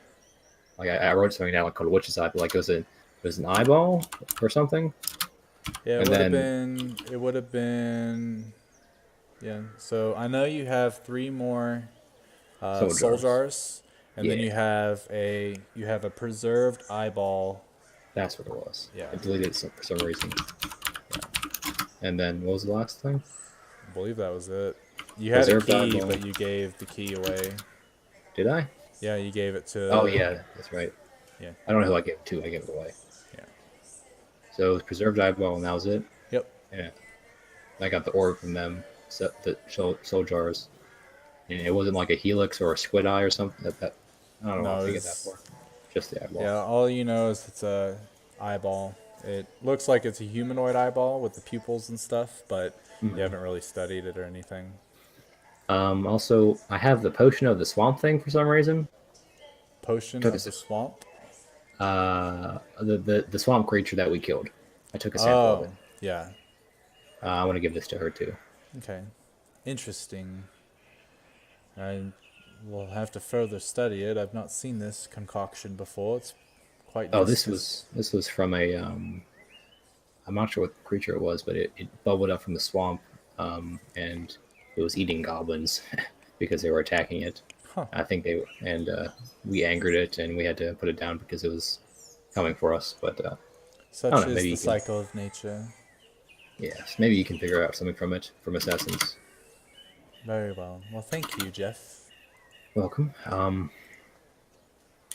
Do you know of anything that would help me if I'm going to that forest? Do you have anything you could sell me? Unfortunately not. I mainly deal with herbs and such for cooking and medicinal healing and stuff like that, so I don't delve into the alchemic world. I do supply Martine with a lot of his alchemy supplies. But I guess if you find any herbs and various roots and such inside that forest and make it out alive, I will pay you as much as I can for them. Okay. I still have those bouquets of flowers, right? Yeah, you just got 5 of them. 5? Okay. Would I ask if she would like one of these flowers from the edge of the forest? She looks at you for a second. So, you're the one that gathered these flowers, not him. Oh my god. Are you the person he's talking about? If by him you mean Firo, then yes. Oh, well shit. He did Well, ask it's me good to get know these that for he him. cares. But no, I do not want any more. You Okay. watch as in the corner of your eye you can see in her hut, you see a root start to twist and turn through the hut. It grabs a bouquet of flowers and then tosses them up in the air, and the walls, the roots from the walls all lash out at it, pierce it, and rip all the flowers to shreds. And that all happens in a matter of seconds.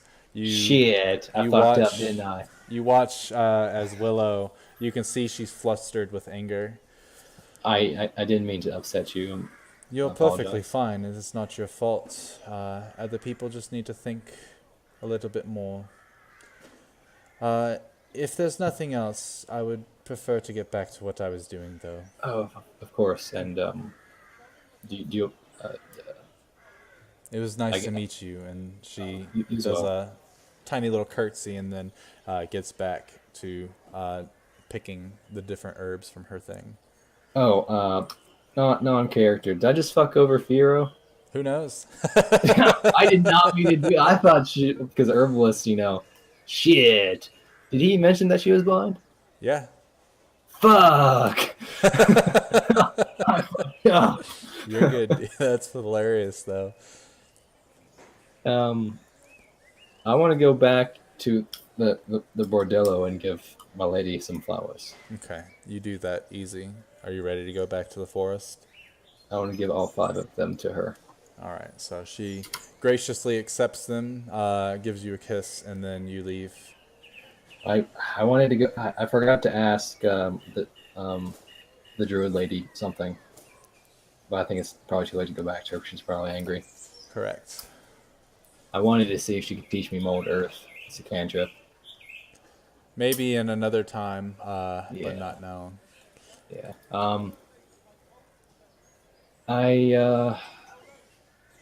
What time is it now?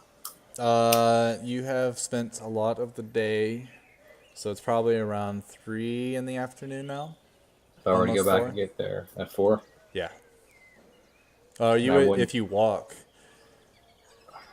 I it'd be wouldn't 4. have my counterspell fly or fireball. I want And to go more to than likely, once you get there, you sort of gain at this time. If you get there, more than likely it'll be more close to time of resting as opposed to doing stuff. Yeah. I don't know. I don't want to sleep in the forest though. Fuck that.